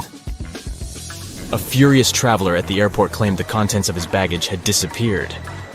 When I got my suitcase, it was empty.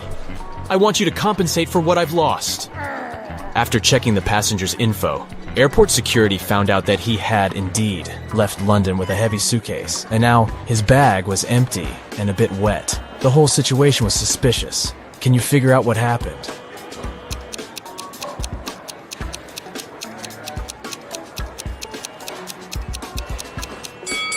The passenger left London with a suitcase full of ice. During the flight, the ice melted, and the man demanded compensation for the lost belongings. Matthew bought a new smartphone and a phone case. He paid $510. The gadget cost $500 more than the case. How much did Matthew pay for the phone?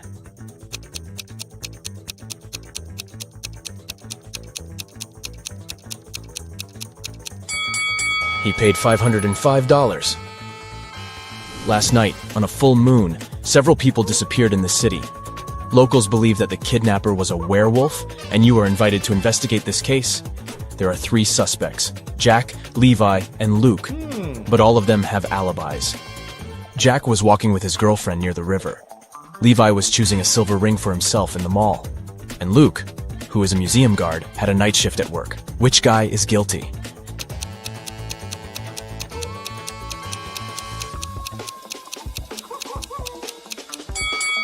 Jack was walking under a full moon and didn't turn into a werewolf. Levi wasn't afraid to put on silver rings. The werewolf and potential kidnapper is Luke. Detective Black's assistant, Josh, was late for work. When he arrived, he told his boss the following story. I was driving along the highway when I saw an unconscious man lying on the left side of the road. I picked him up and took him to the nearest hospital. Finally, he came to his senses. He told me he had been pushed out of a moving vehicle, but the bag with all his money and documents was left inside. Strangely, Detective Black told Josh that the man had lied to him. How did he figure it out?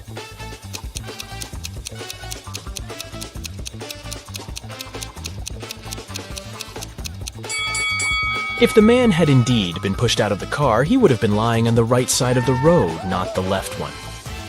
Criminals caught 3 men and locked them in a basement with only one window, high above the floor. Oh, no. The men decided that at least one of them needed to escape and warn the police.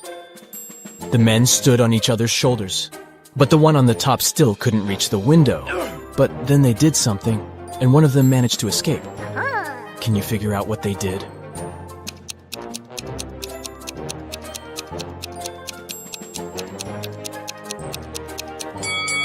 The tallest of them climbed on the top, and since, proportionally, this man also had longer arms, he managed to reach the window.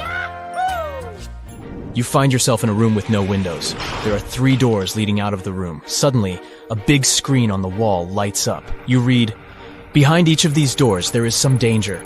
The first door leads to a scorching hot desert. Several steps, and the sun will burn you. Behind the second door, there is a hungry alligator that hasn't eaten for a year. And the third door hides a pool with icy water. To get to freedom, you'll have to swim across it. Which door should you choose to survive?"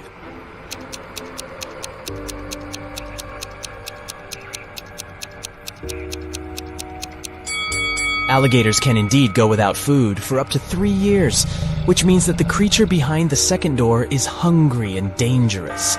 Freezing water can cause cold shock in an unprepared swimmer. That's why you should choose the first door. You just need to wait for the sun to go down and walk through the desert. Oh, yes. James came to a cafe to drink coffee. But when a waitress brought him a cup, the man found a fly in his drink. He called the waitress and told her to bring him another coffee. She did. But when James took a sip from his cup, he got really angry and asked to call a manager. He complained that the waitress had brought him the same coffee. How did he understand it?